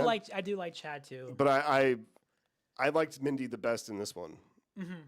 I've always liked Chad. Mm-hmm. I think he shines the best in 6. For sure, yeah, yeah. But here he's great. He's great. I just wish they had a little more to do, but I'm okay with it because I think they're saving him for another movie. But yeah, man, I get it. I didn't watch any Scream 7 clips before the movie release, to be honest, so when another ghost face appeared behind Tatum after she shot the first one, I was so scared for Tatum, lol. Oh. Yeah. And see, I fucked up, dude, because I was like... I did too. I was like picking apart everything that came out, and I really, dude, I fucked up because I would love to have that experience, but I knew it was coming. It was still sweet, though, but I really wish I didn't know. Yeah, that's my real. bad. Yeah, that's my our bad. That's our bad. Comes with the territory. Let's see. Random but funny enough, John's voice reminds me of Timothy Oliphant, Mickey sometimes, haha. That's cool. Thank you. Hell yeah. I was hoping for Martha Meek's cameo. Me too. I was like, yeah, we should be expecting. But then it's in the middle of Indiana, and we already had you guys saw the poster. We had a bunch of floating heads. I don't think we need another person, and that's also part of the ask. Especially hers. I'm just kidding. I don't know, but yeah, she has an interesting face. Who knows? Maybe she could come back because if Chad and Mindy were to continue on in Scream 8 or have a bigger part than they did in Scream 7, who's to say that she won't? And what if Martha gets it somehow, and that's how they bring them again back into some shit, or whatever? We don't know. We don't know what the fuck had happened. And that's why I like this new direction they're going in. And we still haven't gotten chairs yet. These suck ass. Yeah. That's the third time Mindy got stabbed in the stomach. First in Scream 5, then stabbed again in 6, then in 7. It's like, how many times is she gonna be stabbed in that spot? LOL. For real, dude. I mean, her gut's gotta be fucked up. For real. Tiffany Gutierrez says, not to get off topic, LOL, but what horror movie / series are y'all planning on talking about reviewing next? We've been, I don't know, to be honest, we've been going back and forth. We started a Nightmare on Elm Street thing a while ago. We were thinking about jumping back into that. We want to get into Friday the 13th more because this Crystal Lake show's coming. And yes. To be honest, that's a franchise that we kind of just didn't visit that much. And there's movies I haven't seen in that, so we might be doing that. We're thinking about doing that, and then... Like the Poonaverse? Maybe the Poonaverse. The Blood and Honey, like those stuff fucking, like, what's it called? What was the other name for it again? I don't even know. It was like the... I don't know. Those stupid fucking fairy tale movies that they made horror. We were thinking about those because we haven't seen any of those because we thought they looked retarded. But there's this new Pinocchio one that's coming out that looks pretty creepy. Let's see. I don't even... might check out. I don't know. To be honest, I've wanted to go through the Psycho series. I've been talking about that for a while. Which one? Psycho. Oh, Psycho, yeah. I don't know. Yeah, this shit right here, yeah. Suggestions. What do you guys want? Yeah. What do you guys want? Anyway, this is what it was. For those of you, I mean, I'm sure you guys did know, but in case you guys didn't know, is the Final Destination we've talked about Final too? Destination's another good one. Because there's going to be another one of those right around the corner. Yeah, this shit. We were thinking about doing this, like the Blood and Honey and, all of this shit. Like, because, I mean, when they first came out, obviously we thought they were dumb. But then now we're like, after time has passed, we're like, all right, let's maybe give it a shot. Because especially, that new Pinocchio one looks sick as fuck. I'm like, ah. Yeah, Robert Englund. Robert Englund is being, he's going to be Jiminy Cricket. Mm-hmm. And then they have an actual, like, animatronic puppet. Like, it looks creepy. Yeah, it looks really good. I think we are going to do a watch along of Pinocchio's Revenge because we talked about it in our last live stream. And, by the way, we are going to continue watching Scream. Oh yes. We have to finish it up. We watched Scream 3 on our last watch along. So the next one's going to be Scream 4. We'll be doing that soon. And we're going to wrap it all up. Just because Scream 7 happened doesn't mean we still can't watch Scream. We can watch Scream as much as we want. I'm always down for Scream. So there's going to be at least 3 more videos of Scream watch-alongs. Funny how, of all the states, this takes place in Indiana. I know. Very random. It is. There's like nothing ever happens in Indiana. I kind of feel like they wanted to make it feel a little Haddonfieldy. Yeah. And what the fuck was the Texas Chainsaw Massacre shit that they were trying to put out there? Too. I was like, what was the whole point of all that shit? God damn it. That threw us off. Like we watched 2 Texas Chainsaw Massacre movies to prepare. We really, like, yeah. See, I'm all taking notes like a jackass. Like, this must mean something. Like, we actually thought that it was actually going to go somewhere with Texas Chainsaw. We're like, oh my God, they did the poster and they had the marquee. That must mean something. God. I mean, I guess. Nothing. I guess Jessica's crazy and didn't mind that her son got killed. Yeah. It does have a lot to do with family. I don't know. And I guess you could say Carl was kind of like the Leatherface. Oh yeah. You know? Yeah. I guess. Okay. Now I'm starting to see stuff here. Carl's the Leatherface. Marco is the fucking cook. The cook. And no, I think Marco would be the cook because he's like the leader. Right? I think so. The old man. Well, he's like the old man. He's like grandpa or something. He's not. Well, Grandpa's gross, sitting there sucking blood up. Sucking blood. So I guess Grandpa would be the head honcho, but like he doesn't do shit except be gross. Yeah. So I'd assume. And then the hitchhiker would be Marco. Yeah. Anyway. Let's see. Dang, let's go. All right. Sorry, I'm trying to go through the comments. Sorry, guys. Let's see. I wonder where Scream 8 is gonna take place. I hope they don't have Tatum in college because college and Scream has been done twice. Maybe they can have Scream 8 take place on a beach during vacation. I'm happy you brought that up because that's exactly what I think is gonna happen. I don't know about a beach, but like I said, they're gonna throw a wrench into things. We've done the college twice. That would be the next thing that we would do, right? Because it's Scream. Yeah. But we're getting away from that. So I'm saying she's just working.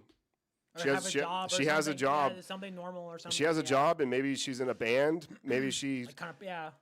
You know, she's a little edgier. She's obviously like toughened up a little bit, you know. A little. She's not all the way there. Not all the way, but she's kind of like a little thicker skin now. Like, yeah, That's why I didn't like that. Someone. I didn't like that line when I'm Sydney fucking Prescott's daughter or whatever. I don't know because I'm like, I mean, you're not that badass yet. Chill. You've done some cool shit, but you're no. All right, let's see. But I want to see you go and get badass. She's going to have progression like Sydney, but it's going to be different because she lost all her friends. She didn't lose a parent. Yeah, for sure. Let's see. A vacation setting would be pretty cool. Oh, my God, yes. On Friday the 13th. Hell yeah. Okay, then maybe we'll do Friday the 13th. Yeah. Because I want to sink my teeth into that motherfucker. Let's see. Instead of the trope of writing characters out of movies by saying they're on vacation, this time the shit goes down while on vacation. Dun dun dun. Like you're thinking jujutsu. Dun dun dun. Hell yeah. Daniel Garcia, glad they cannot take Scream to space. Yeah, I really hope they don't. Or maybe, who knows? That'd be fucking crazy. Floating around, coming after you. You better, I'm going to fucking kill you, dude. Once I get to you. Flying around. Just floating this way. Dodging like apples and shit floating around. I'm going to fucking kill you. Dead body just. All right, anyway. Let's see. On board says, why were people saying Sophie Thatcher was rumored to be in Scream 7? She would have been a cool addition. I didn't know that, but that would have been kind of cool. I don't know who that is. And she, watch it. It's the one from, I think, Companion, I think. Oh, yeah, of course you remember that one. I mean, yeah, okay. Okay, Companion. That was Companion. That was another good movie. Yeah. That was, I didn't that was know. a great movie. I think we bought it. I think so. Yeah. Where's she at? She was great. I don't know. She would fit in nicely. Yeah, that would be kind of a nice little addition. Yeah, I'm surprised they didn't. That would be kind of cool. But hey, I'm not complaining. Yellow Jackets. I've almost wanted to check that show out. I think Mindy's in that show too. I could be talking on my ass. Let's see. I don't know jack shit about it. I think it's like slashery. It says, I wish they had a more tongue-in-cheek connection to Texas Chainsaw Massacre. Yeah, we thought there was going to be something more meaningful. Let's see. Leslie Mocker must become a future Ghostface killer. Maybe. Maybe. Have y'all watched the Scream series? We actually did, and we didn't even film nothing about it. We just watched it on our own time. Overall, it's a little too teeny boppy. Little, even for a Scream movie, we all know Scream is a little bit teeny boppy now. It started off strong though. It didn't have like a decapitation right away in the pool or something. Like for a TV show, it had some pretty solid kills and stuff like that. But it just, I didn't like the. Piper was a reveal. Yeah. And then it was Mr. Sexy Hair Guy. We always joke about when his dad was chained up to, or tied up to the tree and he's gutted. And he's just pretending that he cares. He's like, yeah. all right, Yeah, I didn't really. And the mask sucked. The mask sucked, but I mean, I guess you could give him like props for kind of going in a different direction. But then eventually, by the third season, they went to the mask, the OG mask, and then I think was it Kieran. That's what I'm saying. Kieran. The boyfriend or something was like the Ghostface killer. And the reveal in that one, and he was in prison, and he got a phone call saying like, "Who said you can use my mask?" and stuff like that. I mean, overall, I don't really remember most of it. I remember just watching it and thinking, okay, it is what it is. Did you like it? Yeah. Did you guys like it? Have you guys seen it? Let's see. Tatum and 8 will probably be like Laurie Strode in Halloween 2 type shit. Oh. Hell yeah. That'd be kind of cool. Let's see. Halloween 2. I like Halloween 2. Tatum just wanted to try to aura farm saying that line LOL and it backfired. Aura farming. I can't believe no one caught that. Like no one on set was no one thought it was like, hey, yo, Kevin, this is a little heavy handed. Aura farming. That's funny. Let's see. The best friend of Prescott, the best friend of the Prescott lead has never been a Ghostface. What? The best friend of the Prescott lead has never been a Ghostface. No. It's someone you know, but yeah, I don't think so. Boyfriend. No, it's never been a best friend. No. Yeah, that'll be kind of interesting. I'm surprised it hasn't been done. Yeah. Well, they did it. I think did they do it in the Scream TV show? Well, yeah. I think in the TV show. This doesn't count though. That show does not count.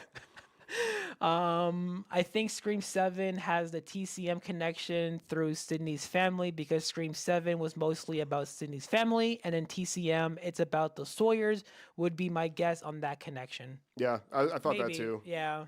I think it's the whole, like, whatever you want to call it, the whole gist of it is about family. Yeah, family. In a sense. Like Fast and Furious. Family. Let's see. The TV show kills were peak.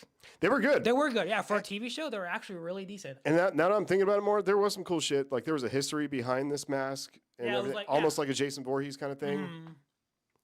As I'm saying, like I at first I thought it was weird, but I do respect the change. Like that bold move to change the mask until eventually, I guess they got bullied enough to fucking change it back to their OG. But it is what it is.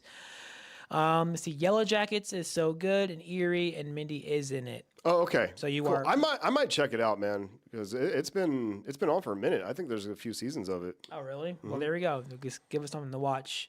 And Jujutsu Trash Can says, I've never watched a Scream series. You're not missing much. I'm just kidding. Like the more I think about it, the more like first season was pretty cool. It was. I was pretty into it. Decent. Oh my God, it's already been almost 10 years. Yeah, we watched this like a few years ago. Well, no, yeah, but 2015. I thought it was before that.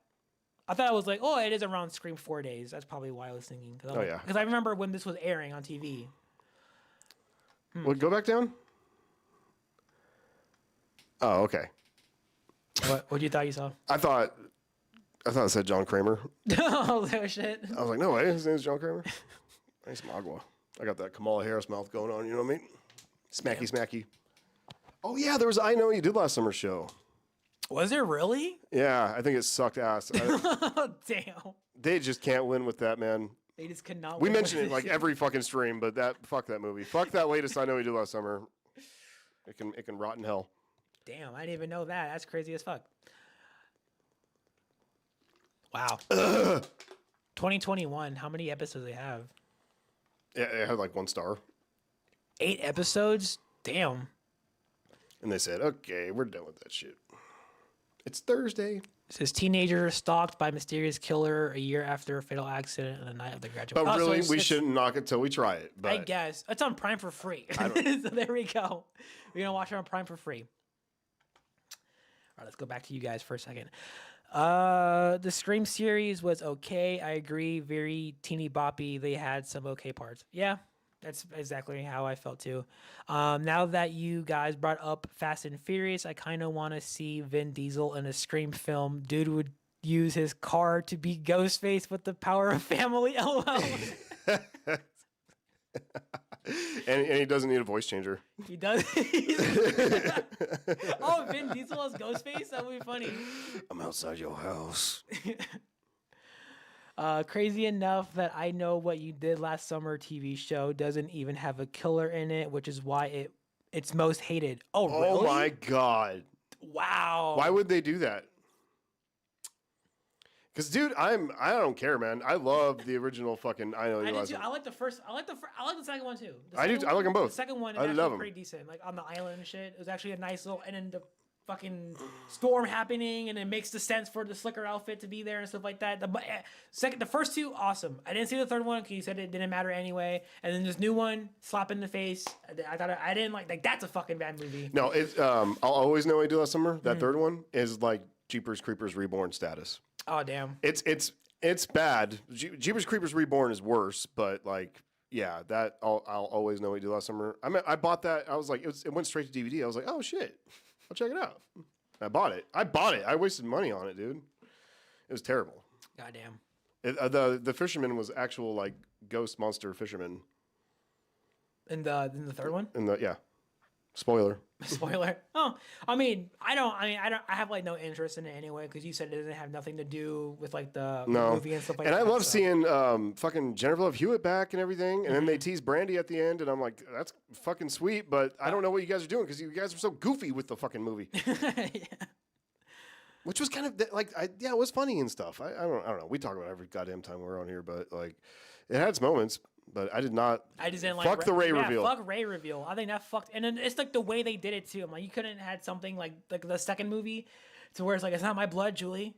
It's not my blood. And you're like, what the fuck is happening? You know, like something along those lines. But him just taking off his jacket and you see the cut on his arm. You're like, oh, really? You're gonna do like that? And in the first two, you had some badass final acts. Yeah. Badass final acts. So when you get to this one and it's all daytime, beautiful on a yacht, it's like, oh yeah, I'm so scared.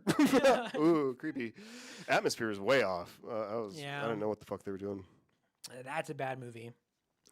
All right. Got anything else? Let's see. Yep. Right now, King Matthew says, honestly, Ray as the killer could have been interesting if they had a better motive. Yeah, his motive definitely sucked too. Like they're forgetting about us, or what is it? Like they're trying to erase our history. Right. Like you're trying to, I was like, why do you care? You were a victim, motherfucker. Why don't you not want this to be over? I don't know. And he felt bad for that chick that worked with him. Yeah. No, it's like, okay, I'll help you murder some people. Yeah, it's okay. I feel bad for you. Oh, you know what? We should just kill a bunch of people. I know what do you just great. Murdering people. Yeah. You tried murder? I'm fucking sick of this shit. All these rich fuckers walking. Yeah, it could have been better.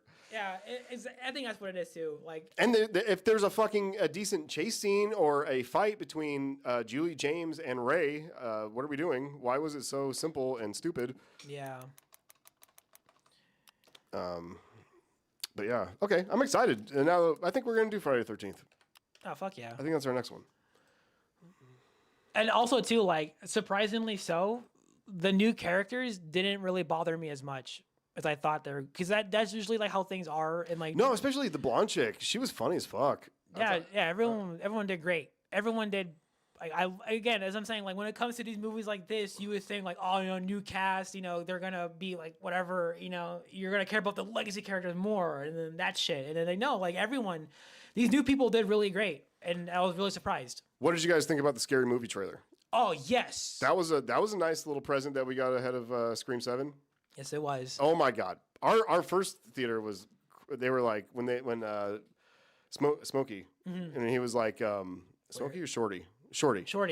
And he's like, "We're back." Our whole fucking theater was like, "Yeah," like everybody was erupted. It was tight. It was tight. And it's so nice to see him again. We're back to like a good scary movie, like the first two. Yeah. It looks like not like they just. This is the third one to the first two. Like it's perfect. It looks so good. Everybody's back. Everybody's fucking back. I think we should just go through it. You want to watch it? Yeah. Let's do it. Okay, so we're gonna watch the Scary Movie 6 trailer, but I'm just gonna go over King Matthew's comment real quick. He says, "That's why I like the Scream 7 killers better. At least the motives kind of make sense. Unlike I Know We Did Last Summer, 2025." Yeah, exactly. Like that's why, like, and it's a thinker. Like I'm not gonna lie and say, you know, when Anna Camp or Jessica was revealed as Ghostface, I was like thrilled. Obviously, I was a little like, huh? At first, I was scratching my head, and mostly I was kind of petty because like people guessed it right, and I was like, well, fuck, you know, fuck you guys, and you know, I was I was a little petty about it. But the more I thought about it, I was like, I have no reason to hate. I like her motive. It's different. It's not blaming the movies. It's not anything with. It's She's like actually crazy. Actually crazy. Fucking Sydney, like, and then like trying to start over, and then make Tatum traumatized by killing, like. Fucking like it was a new motive, fresh take, and I thought it was really interesting. So yeah, that motive made a lot more sense. This is the LMFAO. Scary Movie 6 should be good. Yes, I hope so. That's another thing I didn't mention. Well, I told you, but like I've never. This is gonna be also like my first time experiencing a scary movie in theaters. Like I've seen the past 5 movies but I never got to experience them in theaters. So now I'm actually finally being able to experience a scary movie in theaters, and I think that's going to be awesome. So I'm very excited for that. I haven't seen a scary movie film past the first one. I may have to check the other ones out before this new one. They're pretty good. I even like the fourth one, but the first two are the best. The first two are the best. Fifth one is terrible. The fifth one's very terrible. The third one's pretty good. The first two are obviously the best, but you get Charlie Sheen in the third one. It's really funny. Yeah, Scary Movie 2 is great. Scary Movie 3 has some funny parts, and the other ones I haven't seen because they look kind of meh. Yeah, that's kind of like what I liked sorry, I'm coughing. I like the Scary Movie 4, the main dude, because it was making fun of like War of the Worlds and shit. Mm-hmm. I like that guy though. I thought he did a good job. Yeah, let me try to look. But it started getting really wacky at that point. All right, we're gonna watch the Scary Movie trailer. Everybody looks great. Oh, yeah. I'm so happy. And it looks so well done. And they said that the difference between their scary movies and what they did after they got fucked over is that they always had there's a purpose for putting these certain characters in for the parodies. It's not just here's a gag, here's a gag, here's a gag, here's a gag. Oh, so it's actually like making a point. They have reasons for doing that. Like every scene means something, even though it's a stupid, fun movie or whatever. Yeah. And you can tell because right away, even in this trailer, this looks so much like the first two that you could tell, like, okay, yeah, we were missing some magic with the other ones that they made without the Wayans brothers. I don't think I've ever saw any of the Scary Movie films in theaters either. Well, there we go, man. Look at that. First time for everything. I can't fucking wait. I know, me too. So excited. Anyway. We won twice, brother. Good biz. Right, so Scream 7 and then Scary Movie 6. What's up? All right, so let's go ahead and... oh, yeah. We're gonna watch the trailer with you guys. So if you guys haven't seen it, here it is. But we're gonna watch it again because it's being because we saw it in theaters. We didn't get to have a chance to look at it like really good. So we're gonna pop this on. We gotta talk over it. And we gotta talk over it just a little bit here. Hopefully, and there. don't get. Yeah, hopefully they kill the stream. Yeah, they kill our stream. All right. So hopefully it's not too loud. I think I put down the volume a little bit. So I'm sorry. I apologize in advance if it's too loud for you guys. But let's go. Even this looks so perfect right here. The Scream 6.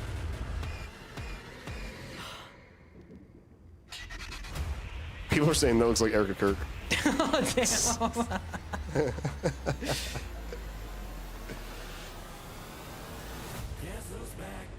Hell yeah.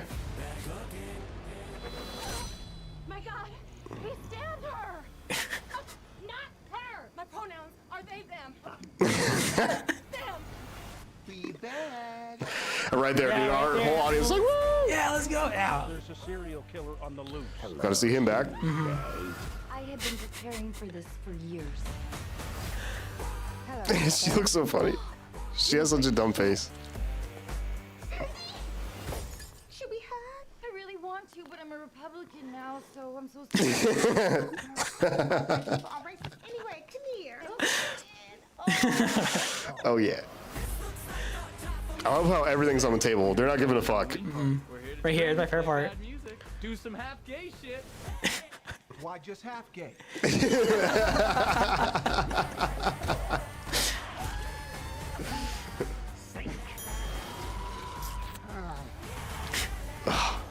Doofy. Damn, Bobby. Good old Bobby.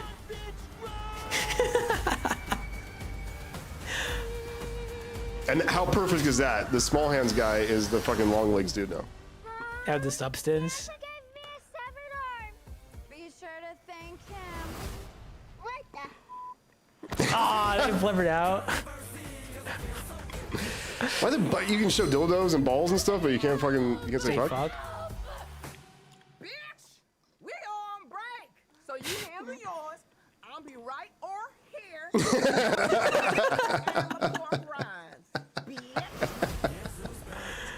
I didn't see that in theaters. That's crazy. Looks awesome. There we go, guys. Holy shit. Oh god, so we're in a good time right now. I mean, we're not. The Or world's going not, shit. but like, yeah, right. For movies, we're in a good time right now. Yeah, look at this is number 3 on trending for movies and stuff. Yeah, that's awesome. Fuck yeah. Even the comments too. When the world needed him most, Doofy returned. Yes, sir. Special Officer Doofy report for duty. Ghostface disguised as Megan is sending me. If they ever yell, I'm so old. What does that What's mean? up? What does sending me mean? Sending me is like laughing. Ah, you got me laughing. Okay. Sending me. Thank you. It's like you're trying to fucking tell me Spanish or something. If they ever yell "What's up" in the movie, the whole theater is going to scream. It's gonna happen. It's gonna happen, and then I'm so again I'm very excited. Like this is like the type of movie that I would want to have a good like collective like theater experience where everyone's like fucking laughing and having a good Oh, time yeah. and talk because we saw Jackass Forever or Jackass 4 in theaters, and that was when everyone was laughing their ass It off. was so goddamn fun. So goddamn fun. It was like the best experience for a comedy, and I'm expecting this for this too. And so I'm like, yes, and I actually wouldn't mind people being rowdy and fucking like, you know. Yeah, what's it's one of those. up? Yeah. You're there to have a good time. Yeah. But there is going to be a story with it. That's why I'm happy that they're back because they're going to have it'll be something. For sure. Yeah. Let's see. It's so fucking funny. I can't wait to see how many people get offended when watching Scary Movie 6. I can't wait LOL either. is gonna be funny. I wonder if they kill Doofy in Scary Movie 6 to parody Dewey's death in Scream 5. Maybe. Maybe. That would be kind of interesting. I'm kind of wondering if they're going to call back to anything because he was a killer. He was the killer. Yeah. But they kind of just everybody dies and they just make Scary Movie 2 and forget about it. Everybody's back. So I don't think it really matters. I don't know. but Watch it now. Watch a scary movie. Maybe we should do that. Yeah, let's do a little scary movie watch along. Eh? That'd be kind of interesting. I mean, it's gonna be funny at first, and then it's gonna suck afterwards. But like, Let's just do the first two. yeah, I'll do the first 2 or 3. I do 1, 2, 3. 1, 2, 3. Yeah, do a solid trilogy. But anyway, my pronouns are they, them. They, them. That's so funny. It's The good that we're Wayans were kind the of. best part of the scary movie series. Yes, they are. I like how Matt Stone and Trey Parker put it before. They said that either everything's funny or nothing's funny. Yeah, exactly. Either you can make fun of everything or you can't make fun of shit. You can't just be like one-sided, like make fun of one side or anything. Yeah, everyone. That's why I like South Park too, because they're just on the table. They don't give a fuck who you are. They're making fun of everybody. Mm-hmm. And I feel like we might get this too, like where there's gonna be making fun of everybody too. That's the beauty of comedy. Comedy is it's pushing that limit. Not too much because there's a lot of fucking people that just like to shock people.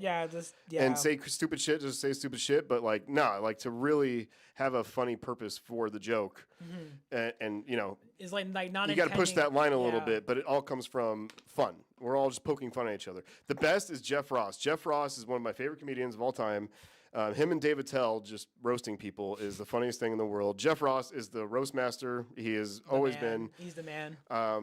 Yeah, but that he expresses that well. We only roast the ones we love. This is all in fun. Have a good time. Yeah. Let's see. First 3 to prep for 6. Let's do it. We'll do that. I think Let's that's do it. something we're gonna do because it's it's so fucking hype. We'll do it Again, closer to the movie. Yeah, coming out. definitely. So it's in the summer. I don't know when exact. June 12th. I'm telling you, I'm very excited to dive into Friday the 13th. Are you guys going to join us for those watch-alongs? If we did Friday the 13th watch-alongs? Let us know, please. Let us know. Let's see. I heard that the Wayans might make White Chicks 2 if Scary Movie 6 does well. I think that's just a rumor, though. He loves that movie.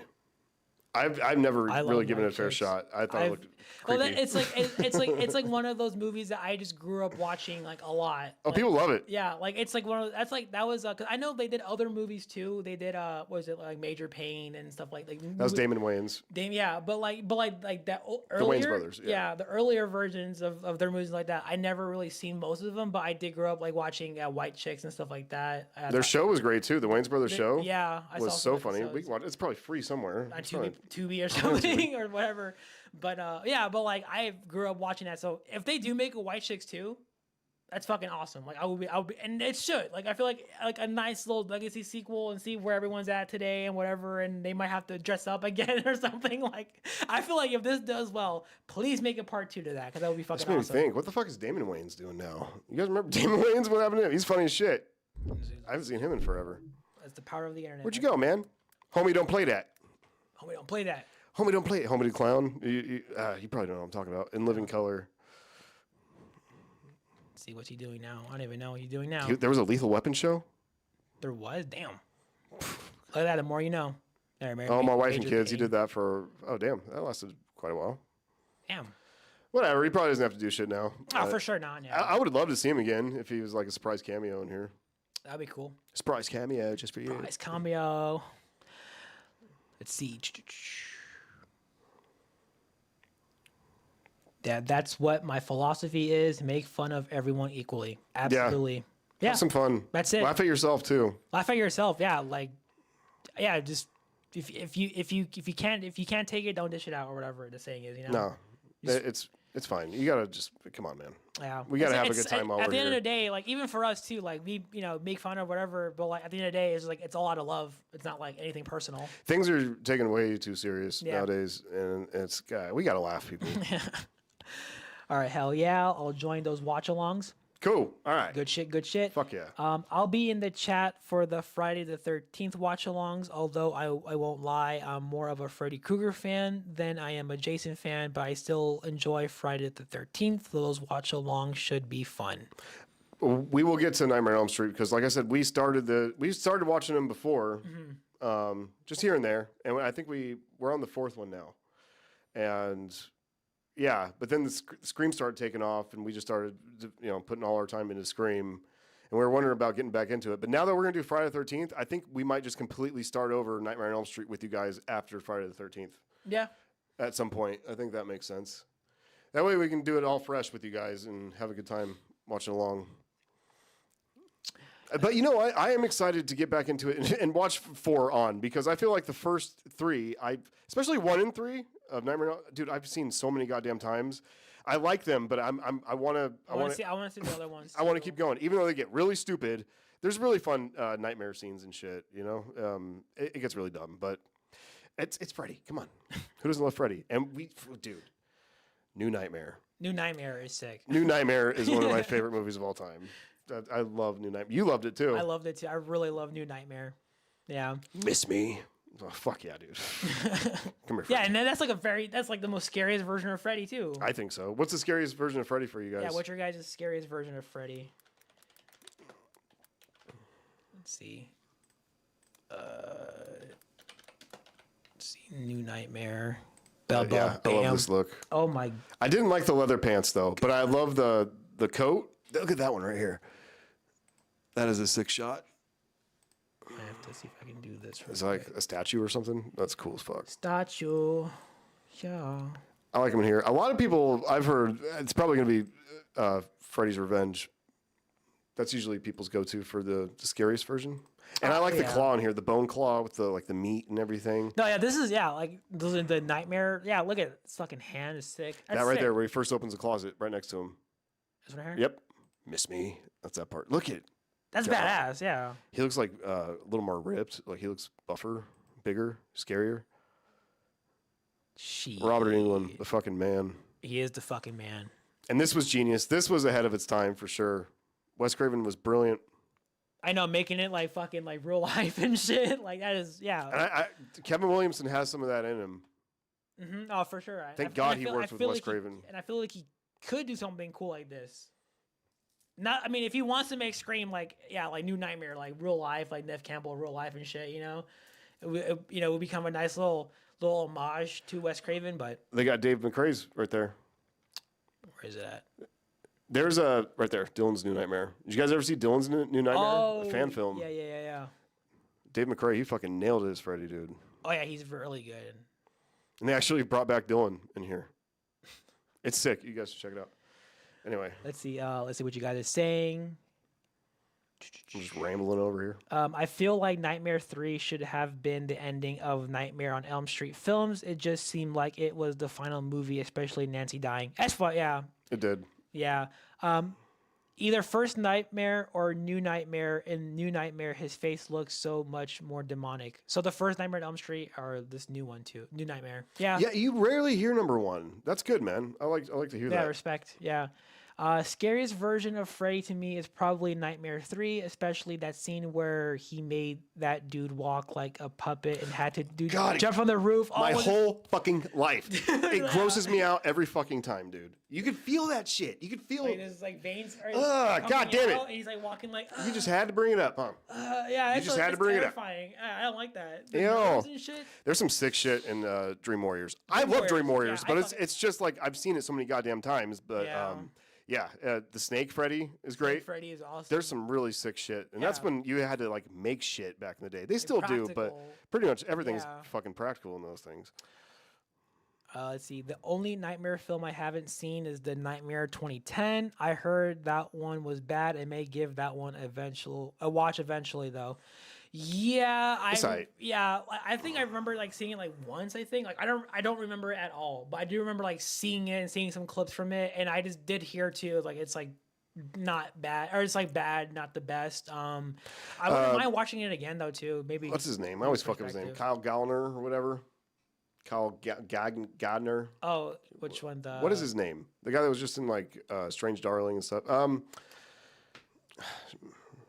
Schneider from. Oh, Vince. Oh, it's Vince. Was it Kyle Gallner?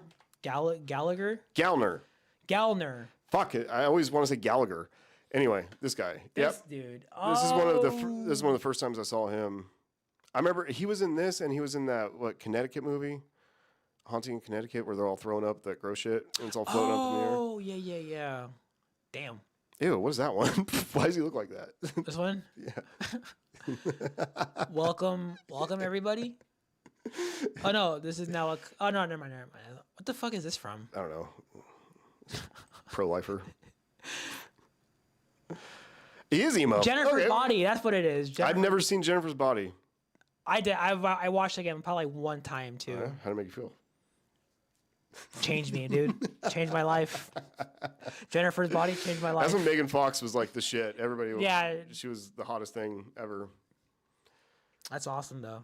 Well, yeah, I mean, I don't know. I could probably give this new one another try. I don't know. If you want to talk about remakes though, I feel like I like the Friday the 13th. That one I'm excited to see again.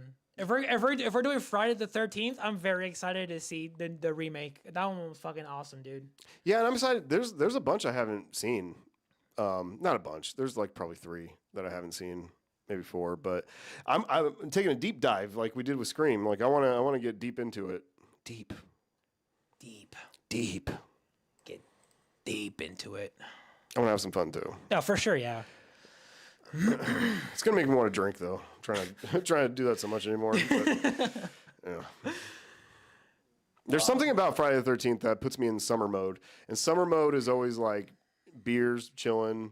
Oh yeah. You got some Creedence playing, some, Skinner brother, Some Skinner. something. It just feels summery kind of movies. Well, duh, it takes place at a fucking summer camp, right? I'm like, there's just something about it.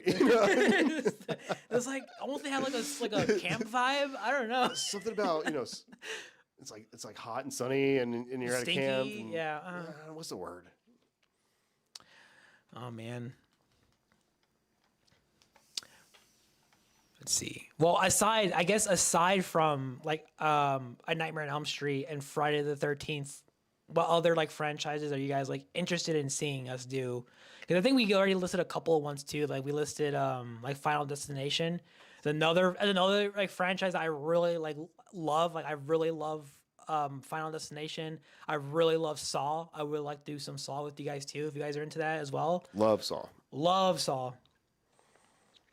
Would you guys be watching Freddy vs. Jason after you watch both All Nightmare on Elm Street and the Friday films? Fucking course. Yeah. Freddy vs. Jason? Yes, please. Yes, please. Freddy vs. I Jason love that is fucking fucking movie. bad. It is so badass. You guys want to watch it right now? Just kidding. It's hot as shit in here. Friday the 13th needs a new movie. I also agree as well. But obviously, it's over, right? Like the whole like the rights dispute issue. I'm still confused on that shit. I'm not gonna act like I know know. what's happening with that, but yeah, I think they need to fucking they both parties need to lock the fuck in and just come together and make a good Friday movie. I think they are because the show's moving, and I think they're gonna get a movie out of it too. I don't know. I know that's something. I heard something like that for Texas Chainsaw Massacre. I heard that they're doing a show and a movie planned. I'm like, are they connected or is it? I hope so. Or is it going to be like a continuation from the Netflix movie, or they're just going to reboot it again? You know, like they're going to do it again. You know, because I mean, yeah. What'd you guys think of the Netflix Texas Chainsaw Massacre? It's like not the best one, but it is like for what it is. It's like it's decent. I'm not gonna say it's the best one. The best one is like the 03 one. They gave us what we wanted. We just want to see Leatherface fuck up people. Yeah. And we got it. One franchise I love for y'all to eventually watch is Hellraiser. Ooh. You son of a bitch. Ooh. That's icky. Ewy. I knew this day would come. I fucking knew this day would on your come. grave. Okay. All right. Here we go. All right. So I do like Hellraiser. Yeah. But I've only seen a few because I hear they get really nasty. I think I've only seen the first one. And it's kind of hard for me to watch sometimes. But like, I like the first one. The second one was cool too. And then we went straight to the new one that came out on the Hulu. Which was my favorite one. I think that was probably the coolest one they did too. That was my favorite one. Ooh, the nerves. Yeah. His nerves were getting twisted and shit. God damn. Yeah, they definitely know how to make you like fucking cringe and like they definitely know how to get under your skin. But I will do it for you. We'll do it for you. My lord. Lucky I love you. I'm going to do this for you, though. We will. My lord. We will get to Hellraiser. I knew someone was going to say it. I knew it. But I should give him a watch because, like I said, maybe there's something more in there than just icky stuff. But the icky stuff really, because they push it, dude. Yeah, I know Saw's like fucking like twisting your body and fucking you up and shit. And I still cringe. But I know it's like fake. But when you start adding hell elements in, I'm not even that religious of a person. But just, if you want to play that you are, it's like terrifying to me that like, oh fuck, I better stop touching it. Well, as long as I better stop touching it. Yeah, better stop touching it. I know, me too. I'll have a hairy palm. Jesus Christ. Don't fuck with that puzzle, dude. That'd be kind of cool. I've always thought that shit was cool. Was it like the fuck is like the box called again? Like the I can think of it. Configuration. Lament configuration. That's what it is. Whew, we did it, people. Lament configuration. Sounds like Static X. It does. Yeah, like I've always thought this shit looked cool. It kind of gave me like. Then again, maybe I'm just thinking like the Mummy. The Mummy's sick. The Mummy has like something kind of similar. Or am I tripping? That little thing, the key that opens the book or whatever. Yeah, the key that opens the Book of the Dead. Yeah, like that. Like it gave me like the Mummy vibes and stuff like that. No, do not touch this thing. Does look cool. Don't ever do it. I fuck with Ouija boards and shit. I've done that, but if I saw this thing, I would just leave it. And guess what? Nothing ever happened with the Ouija board. Didn't the 2022 one look different, or it looks the same? Never mind. They probably updated it a little bit. Well, yeah, but I thought it looked different. I thought I saw like it was like kind of like longer, like this or something. I don't know. Anyway, but yeah, I mean, I'll be down to watch some Hellraiser. We'll do it. Man. Okay, we got anything else? Right now, no. What about Evil Dead? Because we have a new one. We have a new right. Evil Dead coming, and they already announced the one after that too. That one after that's going to be called Evil Dead Wrath. Oh yeah. So we got But Evil Dead Burn. We like you, Evil Dead. Yeah, it's like I keep forgetting that this is coming out but I really enjoyed Evil Dead Rise. Out of the original like Sam Raimi ones, I thought the second one was probably better. It's like the first movie, but just like a little bit less annoying. Because the first movie, it was like just screaming the entire time. Dude, the screaming at the end kills me. I know people love that movie, but dude, yeah, But I also like the second one because it definitely doesn't shy away from that comedy aspect where like that horror comedy, and they definitely leaned into more comedy in some scenes like that. But I really enjoyed it. Yeah, Evil Dead 2 is fun. It is fun. And then Evil Dead 3, a lot of people will have their opinions on it. I think it's all right. I don't think it's like the best thing ever. It is what it is. I do like the one thing I do like from it is like that for that time where it's like the what is it like the skeletons are like kind of like slow, like that stop motion. I respect the fuck out of that because they have to make stop motion skeletons if you can fight and stuff like that. And I need to let go a little bit with Sam Raimi when I'm watching his movies because he has a style that you have to be on board with schlock. You have to be on board with goofiness. Mm-hmm. You know what I mean? He loves to be. That's like his shit. Yeah. And so I think when I watched Army of Darkness, every time I've watched it, I've been like, this is fucking goofy as fuck. But I need to let go a little more and give it a fair watch. Yeah. But the remake, I fucking loved. That is my favorite one. The 2013 one. That one was fucking, my goodness. I love this movie. This movie freaks me the fuck out. Dude, you want a movie that actually scares me? This movie scares me. Yeah, this is the 2013 Evil Dead, the remake. This one was fucking, yeah.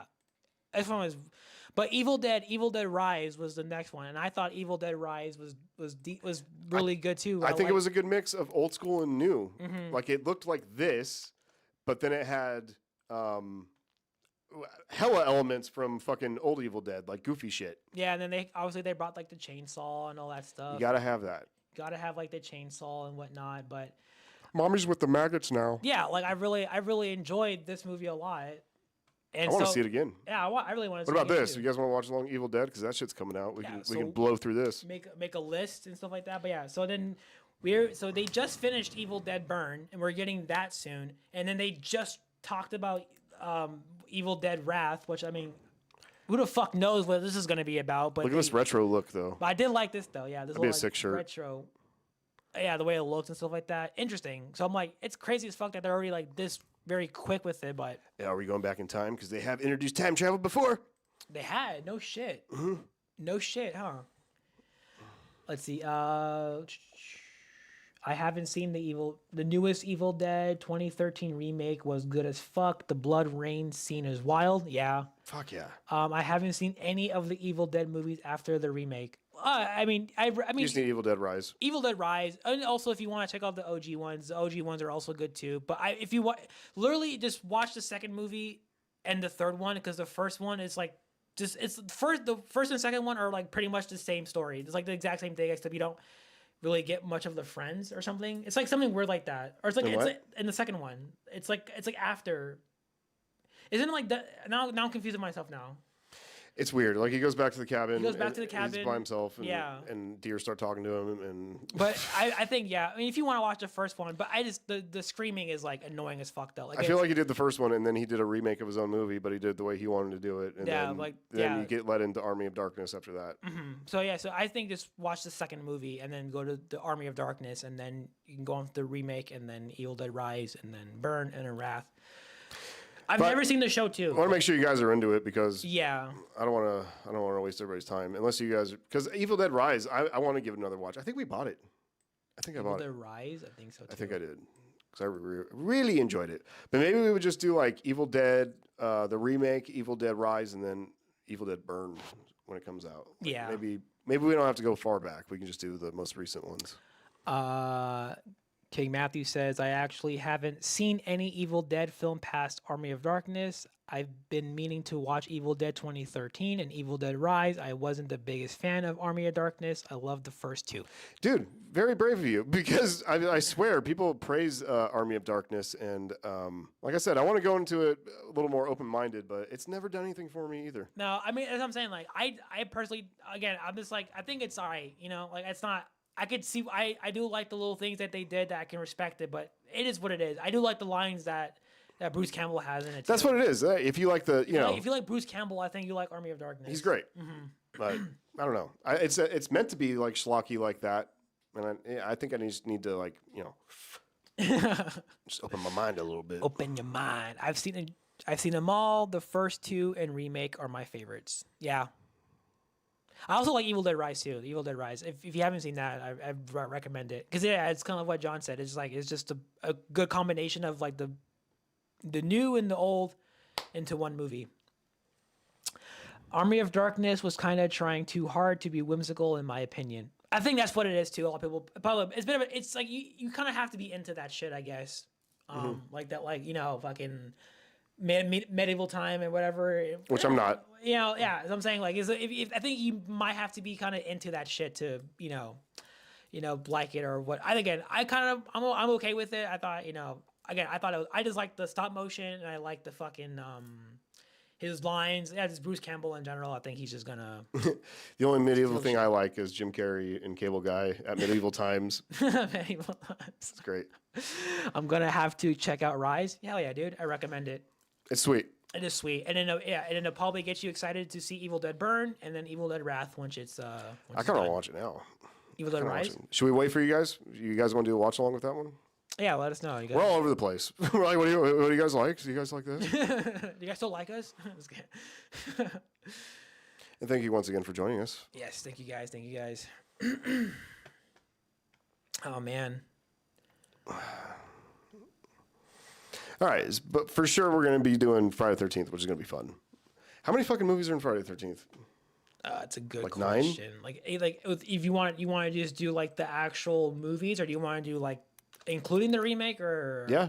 Okay, let's see. How many Friday the 13th? I'm like typing so fast. My face getting hell red. Let's see. Bam, bam, bam. Bam, bam, bam. Let's see. There are 12 movies in total. Damn. Fuck. Damn. So I'll take like 3 months. Damn, there's 12 movies in total. Maybe we'll do back to back, like a Tuesday, Wednesday thing or something. Our best days of doing this are Monday, Tuesdays, and Wednesdays. But sometimes our Mondays get booked up. Hey, Jason X on Tubi. On Tubi for free. Tubi coming through. Yeah, Tubi is. Man, if you broke, son. If you broke, dude, I would just fucking get Tubi. You're so set up with Tubi. So much is on Tubi. Jason Goes to Hell, I've never seen. That's one of them I've never seen. Let's go back to the thing. I'll see which ones I need to see. Okay, I have seen the first one, but it's been fucking forever. I don't think I've seen the second one. Part 2. I definitely haven't seen the third. I've seen Final Chapter. I've seen Jason Lives, which I really like. I thought that's probably up there on my favorites right now. Yeah. I had a good time with it so far. I really like the whole Frankenstein element. No shit on. It's really cool. That's crazy. Yeah. He's getting shocked. He's like, why you gotta bring him back? If I die and get brought back, I'm gonna be so pissed. Let's see. Go back. Let's see. Bam, bam, bam. All right, let's see. And then Final Friday. And then we have A New Beginning. I haven't seen that. Why are they all fucked up? They're all over the place. They put them all out of order. Yeah, let me see. I don't know Roman numerals like that. Here we go. That's what we want to see. This is you need to dumb it down for me. So, all right, so Friday the 13th, part 1. You seen that one? Yes. Okay. I've seen part 2. Okay. I don't remember part 3, so no. Okay. Part 4 I've seen. Yes. New Beginning we've seen. And we I haven't saw seen that. Jason Lives. I saw Jason Lives. We didn't see A New Beginning. Isn't that with Tommy when he was little? No, that's Final Chapter. Final Chapter. That's what it is. Yeah, they skipped it. They did skip, yeah. This one, I know about it. I know in A New Beginning, they tried to... You think it's Jason, but it's somebody else. Oh, yeah, here we go. And then nobody liked it, so then they brought Jason They were back. like, just kidding. So I know about these movies, but like Yeah. I need to This watch one, them. I actually have a little something to say right now. For a weird fucking reason, I just really like part 8, but I know it is so stupid and it's so dumb, but I think that's why I like it, because I don't know, just him being even though he was like barely in New York and shit, or or whatever, and then him getting there on the boat, like I can see why people don't like it, but I just like he's just there and he's just walking around and he's fucking with people and stuff. It's I don't know. I like it. It's dumb as fuck. I think Punch that guy's head off. yeah, he punches guy's head off. It's super wacky. It's dumb. Like but I don't know. For some reason, I just have like I think it's like besides like the original ones, it's like I think I just randomly put it on one day and I just watched and I was like, it's cool. That's cool. I was a dumb teenager and I was like, oh, this is cool. Let's see what are you guys saying right now. My favorite Friday film is probably Part 4. The only ones I don't think I've seen is Jason Goes to Hell and Jason X. Jason X is cool though. Jason X is fun. That's one. fun. Yeah, It's I saw fun. when I was a kid, and I thought it was because I didn't give a fuck. I thought it was just a fun slasher movie, chasing Yeah. fucking people up. That's all I cared about, and it Yeah. delivered. I still got a soft spot for it. I'm a nostalgia whore, man. If I grew up with the movie, Oh, for I sure. You have defend a it. I bias. love it. Yeah, that's- I'm biased. I'll admit it. Yeah, no, yeah, I'm right there with you too. Let's see. I love parts 6 and 7 the most, but 8 had some good parts. Yeah, that's what I'm saying. Like overall, it's like the whole concept of Jason being in Manhattan or New York is like it's dumb, but just the Something fact that new, it's at there, least. yeah, the new. It's like Scream 6 in fucking New York. You know, like oh shit. You know, I think that's why it was like oh my god, so cool. You know, it's Ghostface in New York and shit. It was cool. It was a was cool cool. setting. Let's see. Horror films in New York don't work, to be honest. LOL. Friday Part 8 and Scream 6 being the biggest examples. I don't know. I think it works in 6, but Yeah, for that sense, like a serial killer, it's like the same thing as like a serial killer being in New York and stuff like that, and just wreaking havoc. It's it like, does work better in a small town, though. It does. I'm glad we're back to Pine Yes, Grove. I'm really glad we're getting back. To Like that. it is like a new. Oh, it's a new Woodsboro or it's a new Haddonfield. It makes more sense. It's always better in a small town, right? Mm-hmm. But it was a nice attempt, to try to change it up a little bit in Scream 6. Did he get unmasked? Yeah, he did. Yeah, he says, Ew. dude getting his head punched off and Jason unmasked are my highlights. Yeah, this is what he looks like with his mask off. Ew. It's all stinky and gross. He stinks probably. He stinks so He bad. probably stinks so bad. He's just one big turd walking around. He doesn't look like a big turd. a big like old dog turd. It's like white. Ew. Hey. Anyway. That's how I think my teeth look. My snaggle tooth and shit. That's me right there.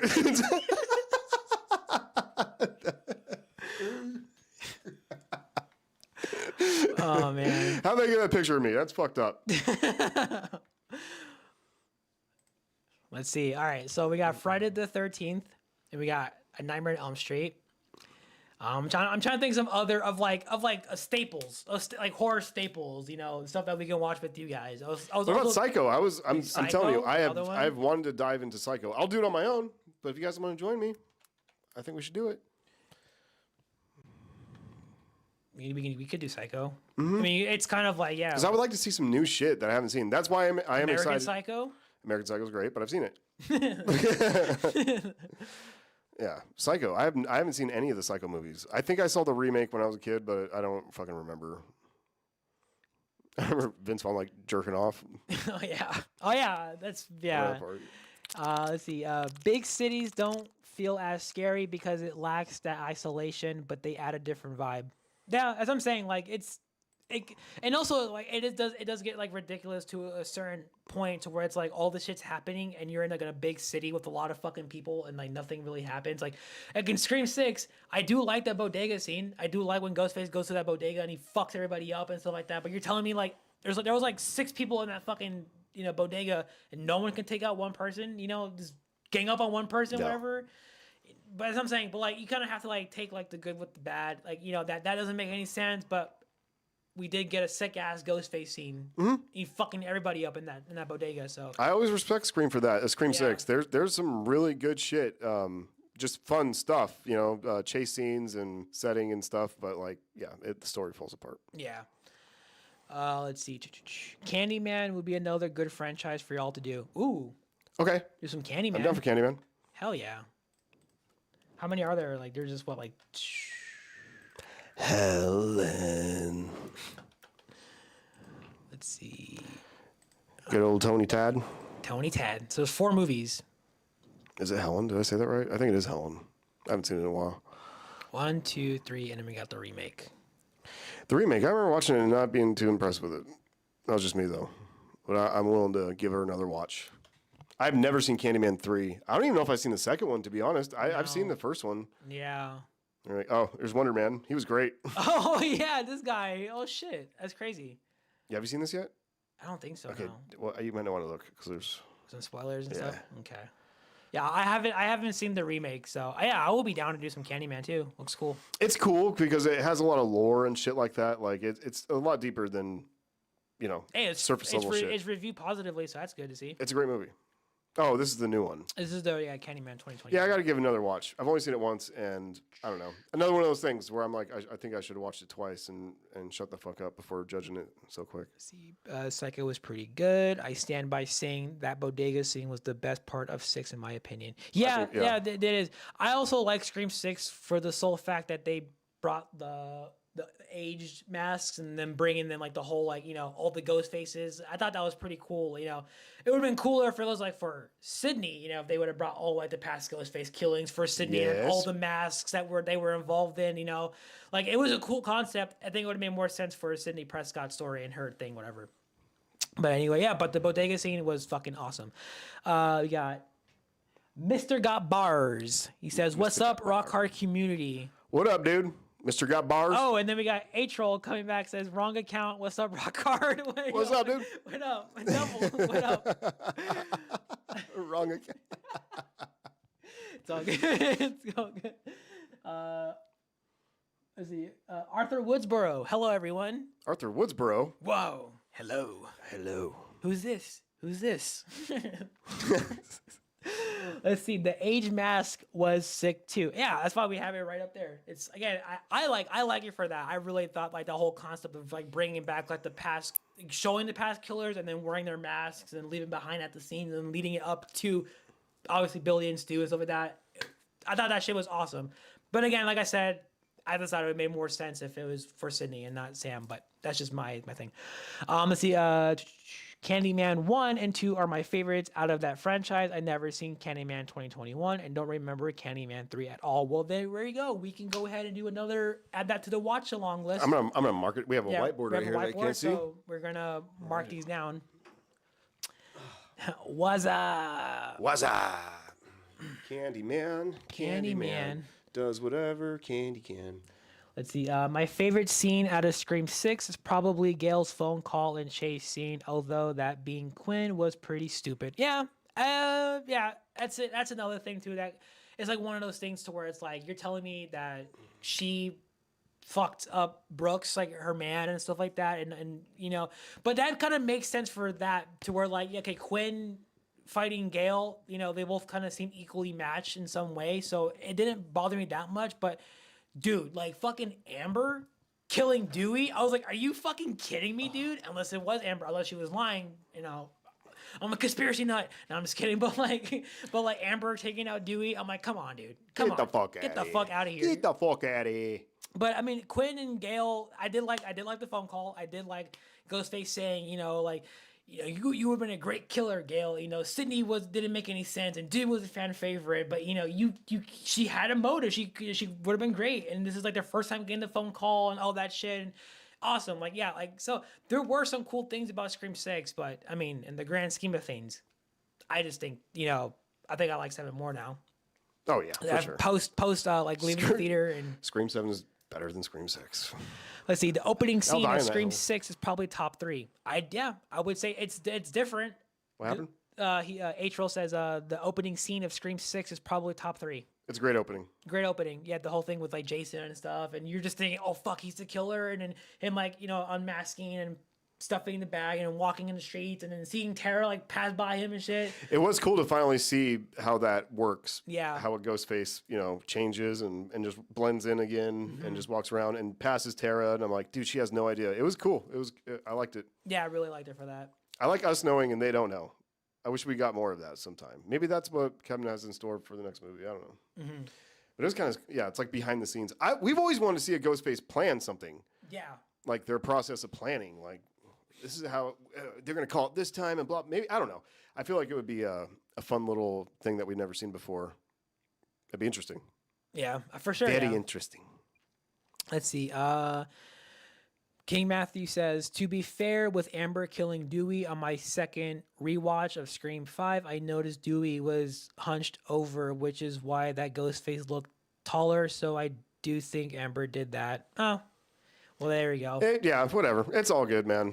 But they were like throwing blows. He was throwing her around and. Yeah, like that sense. Like, yeah, like just the fact that, like, you know, again, like David Arquette's not a big guy, but he's also, He's got that old man strength. Got the old man. There we go. He has that old man strength. Just fixing transmissions and shit. Just forearms blown out. Hairy as Mel Gibson arms and yeah. fucking... Got the Mel Gibsons. Hairy as shit. Let's see.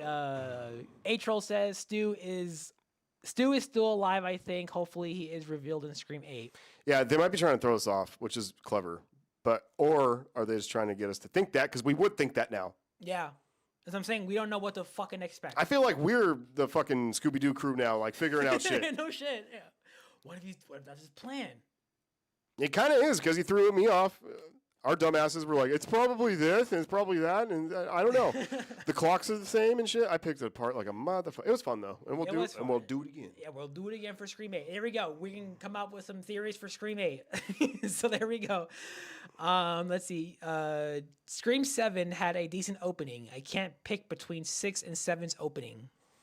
Yeah, because this Ghostface walking out of that house burning up is so sick. It is really sick. As I'm saying, I don't know. But, like, between those two, I don't know. But out of the entire Scream franchise, to pick a best opening, that's going to be it. But that's something that we can all do, too. You got to give me some time to think about it, and we can probably do, like, our best. Like, what's your top, you know, out of all 7 movies, rank your openings or whatever, you know. Like, that's something that we Oh, fuck yeah. do. We got rankings planned. We got all kinds of shit, man. Let's see. King Matthew says, the new rules for Scream going forward is to expect the unexpected. LOL. Yes. And I love it for that. And I love it for that. I think you nailed it. It's like the first movie all over again. You don't know what the fuck to expect. Not one bit. Oh, my God. I know. We got to get some fucking air in here. we need like a fan or something. I'm fucking sweating right now. All right. Well, start wrapping this up. All right, guys. We're going to start wrapping this up right now because we have been going on for a while now. So we're going to just...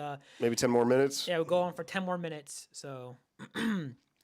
Let's see. Jujutsu Trash Can says, though I don't understand how Ghostface replaced the animatronic without Scott and Madison noticing. Yeah, For real, dude. That was one thing that I said too. I was like, how? That's what I'm saying. Like, Scream 7 is not a perfect Scream movie. I think it's good because people aren't seeing the true vision, and I think it's overhated as fuck, especially right now. But yeah, but there is some flaws in it. I'm not saying it's perfect. That's something I noticed too. I'm like, how the fuck did you not hear it? And you're this empty ass house, and you don't hear. You know, trying to like scoot that shit away or something. He fucks up, he stubs his toe or something. He's like, fuck! Yeah. Fuck, damn it. Let's see. I would suck, dude. I'd be like shaking and like breathing, and you would definitely know I was fake. I mean, a real person. Y'all need a fan for sure. Yes, we do. We need a fan. Yeah, dude. we do. A little hot in these rhinos. We have air conditioning, but the rest of the house is fucking cool. It's just in here because we have all this shit on. Yeah, we have like all the equipment. We have lights on us and our body heat. So especially, hot. yeah, because I'm so hot, dude. So hot. Oh, man. Well, anyway, as we're wrapping this up, thank you guys for hanging out with us. Really appreciate on it. this, was it Monday afternoon? It's awesome hanging out with you guys. So it's always a blast. And we picked your brains a little bit. I'm happy that you guys are excited for Friday the 13th because that's something I would really want to watch. I've really never looked forward to it before, to be honest. So I'm excited. I haven't had this feeling in a long time to where I'm excited to dive into something that is kind of new to me, but it's been around a long time. Yeah. So it's easy because we can watch along with you. So anyway, I think we're going to watch it on our own and then do a video, talk about it like we do, a little discussion, and then we'll live stream it with you guys too. And then have a little party with it. Yeah. A little party like this. Let's see. You got a couple more comments from you guys. Let's see. King Matthew says, I wonder how Stu looks so old in the AI version in Scream 7. If he really is dead, you think the AI would look young to throw Sydney off? Also, in one of the AIs, he was scarred up, so he might be alive. Yeah, I think that's... It depends on how they go about it, because they could just assume that that's what he would look like if he was alive, or maybe that's what he actually looks like. We don't know. So, but again, that's just more speculation and more thinking that we could probably do together and try to think like, well, is he alive or is he not? That's what I'm going with. I feel like it was supposed to represent who they would like, how they would look like Roman if Mrs. they Loomis. were alive. Yeah, and it's Sydney's fault that they're all dead because it's always her fault. It's always her fucking fault. always fucking her. But fault. anyway, I think that's what they're going for. But I always have hope this dude's alive. Yeah, They didn't say he was for sure dead. I mean, Marco did say it at the end. He's like, and you thought Stu was alive? Stu's dead or whatever. When he was in, show Jessica. So I don't know. He said it, but I can't believe that fuck. no, yeah, he's a liar. I need to see some fucking paperwork or something, bro. All right, let's see. Jujutsu Trash Can says, overall, it's pretty good. I'm sure if they try to explain everything logically, it would take away from the flow and the experience. I love the talks that me and this guy have been having. I mean, at our lunch break, all the time, dude. We're just like, dude, at work, I'm fucking thinking about it. Like off camera, like we talk Scream like all the time. That's how we talk about the first time we wake up, and he comes to me like, dude, I was thinking about this and stuff like that, and we're always just talking about it. So. Always jotting shit down. We're gonna do another video, just a spoiler video, and get our thoughts in order. This is kind of all over the place, but get our thoughts in order and explain why we think it's a good movie. But people are gonna hate it if they hate it, but we liked it. A-Troll. King Matthew, sorry. King Matthew says, also Roman, Dewey, and Mrs. Loomis all wore black and were dead, while Stu wore a different outfit. No. Nice little pick. Let's see. A-Troll says, they had a guy walk in the coffee shop with the same brown jacket as Stu. They didn't show his face. I think it was Stu. Ooh. Clever. Ooh, well, we're gonna watch it a third time, so we will keep our eyes peeled. Third time, yeah. I want to. Man, I wish you could like buy a ticket, go watch the movie, and then when you go home, it's on TV, like it was in COVID days. Oh my God, yeah, that was the best. COVID days sucked, but that was kind of sweet. Like we saw Halloween Kills in theaters. We saw Spiral. That was the first one we saw. Spiral, but Kills was like, oh yeah, in theaters, and then on streaming, and then we got to watch it right away back at home. Yeah, that was awesome. It's pretty cool. But yeah, Spiral was our first movie back in theaters. Or no, The Night House or some shit. Oh, damn. Yeah, we were desperate. We watched anything. We were like, oh my God, the theaters are back open. Oh my God, let's go fucking watch a movie. And it's like, I don't even remember it. Was it because I just remember like she was like living at his lake house and she looks across the way and it's like the same light on or something. It's like something weird like that. I don't remember the Night House, but I remember that being like the thing, whatever. But I do remember watching Spiral when it first came out in theaters. It was like the theaters were fresh open and stuff like that. And I thought that was great. Even though no one liked Spiral, I'm the only one that liked it personally. I liked it. And I would like to see where it could have gone, but I don't think we're ever going to see it again. But it is what it is. Let's see. Jujutsu Trash Can says, did y'all see that the Resident Evil page posted a sick-ass pic of Leon and Grace from Resident Evil 9 with Ghostface, congratulating both franchises for 30 years? I saw it on Facebook, but it's probably on their Instagram page too. Well, let's see if we can find it. That sounds cool. You were talking about Resident Evil. I was talking to this guy about Resident Evil 9 because I was watching like I saw like TikToks, I saw like videos online. Last night, I was watching someone doing a playthrough of Resident Evil 9, and then I was like, this game looks fucking sick. I want to get it, and I think I am probably going to get it, because I heard it was good, and the gameplay looks awesome. I do like how they're really, like, doing both. From what I could understand, they're doing both, like, the horror aspect and then the action aspect, but with the two different characters. So when you play as the chick, it's more of, like, the horror first-person element, and then when you play as Leon, it's more action-y third-person. And I like that contrast. I like that you get both best of both worlds and stuff like that. I think that's awesome. So I definitely want to play Resident Evil 9 and stuff. But let me do. That was cool. Let me do. Let's see if I can try to find it. I'm playing it right now, and it's so fucking good. Damn. Wasn't there a cool Alien game that you were telling me about? Alien, I think there is. Something scary? Yeah, like I think they're making another Alien. You guys like Alien? We fucking love Alien. Oh, is that it? Is this? Let me see. That's pretty sexy, bro. All right, let me see. I don't think this is the 30th anniversary one, but I'll keep it there though.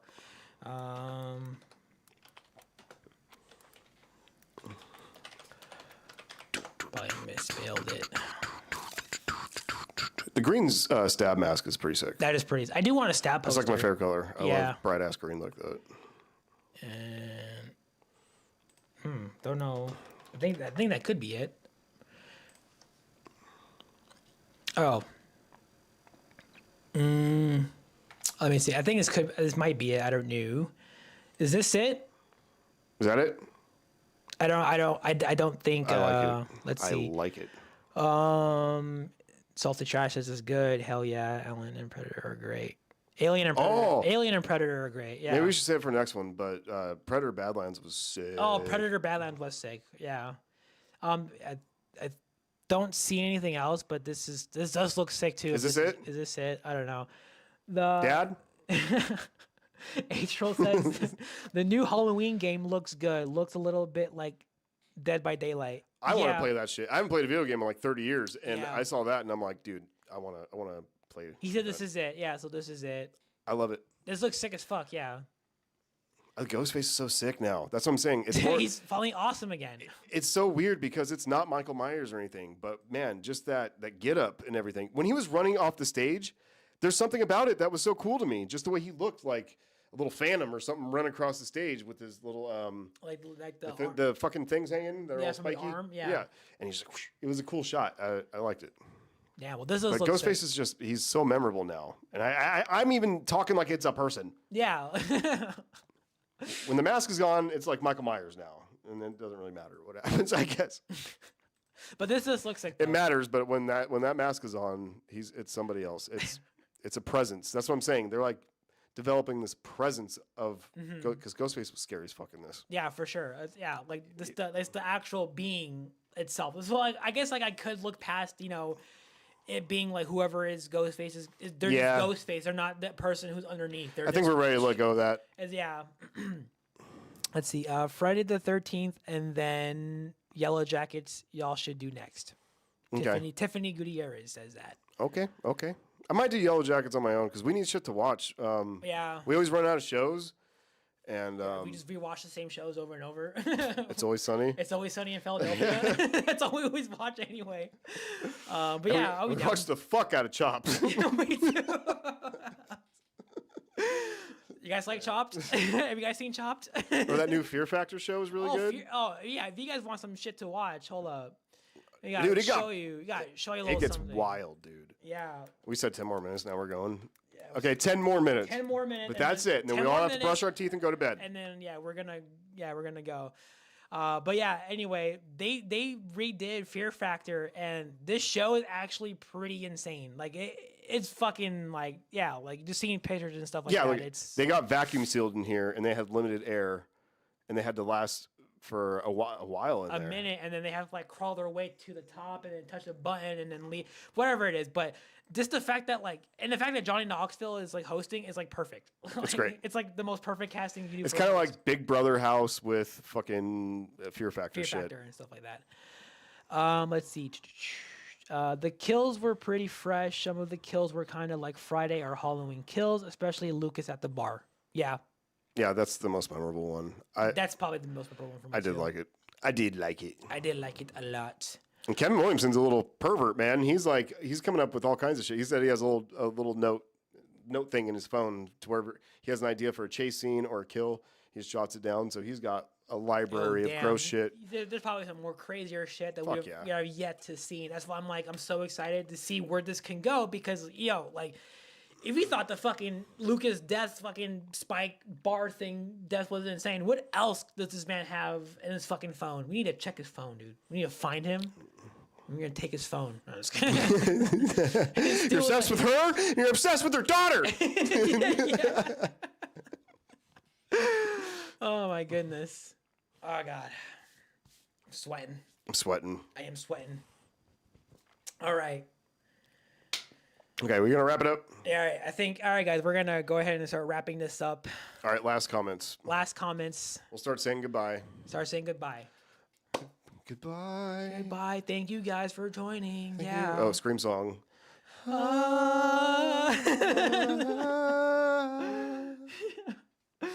Let's see. All right, the last comments you guys are saying. Let's see. I bet he had ideas for kills that he didn't put in the movie. For sure, yes. He said that. He said that there was one specific scene, like a chase scene kill, that he's like, I really wanted in there, but budget cuts and time and stuff, he couldn't fit it in. Damn. But he's like, don't worry, maybe it'll be in Scream 8. That's when he first winked towards us that we're getting Scream 8. And I'm hearing rumblings that we are getting, they're going to start filming in fall. I don't know if that's true or not, but there's rumblings going around. True.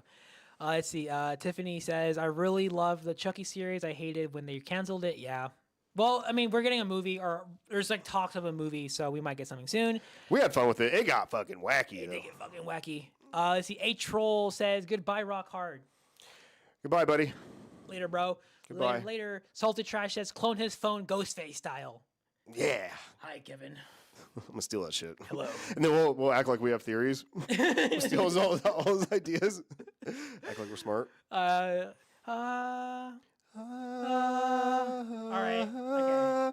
All right, we're gonna start heading out, guys. So thank you guys for joining us on Thank you this so much. very, very special, very first spoiler party, with many more to come. Many more. Yeah, I really appreciate you guys for hanging out with us on this Monday afternoon, and I hope you guys have a wonderful rest of your day. Stay safe. Yeah. Anything else you want to say? I do. What do you want to say? Is that it? I think that's it.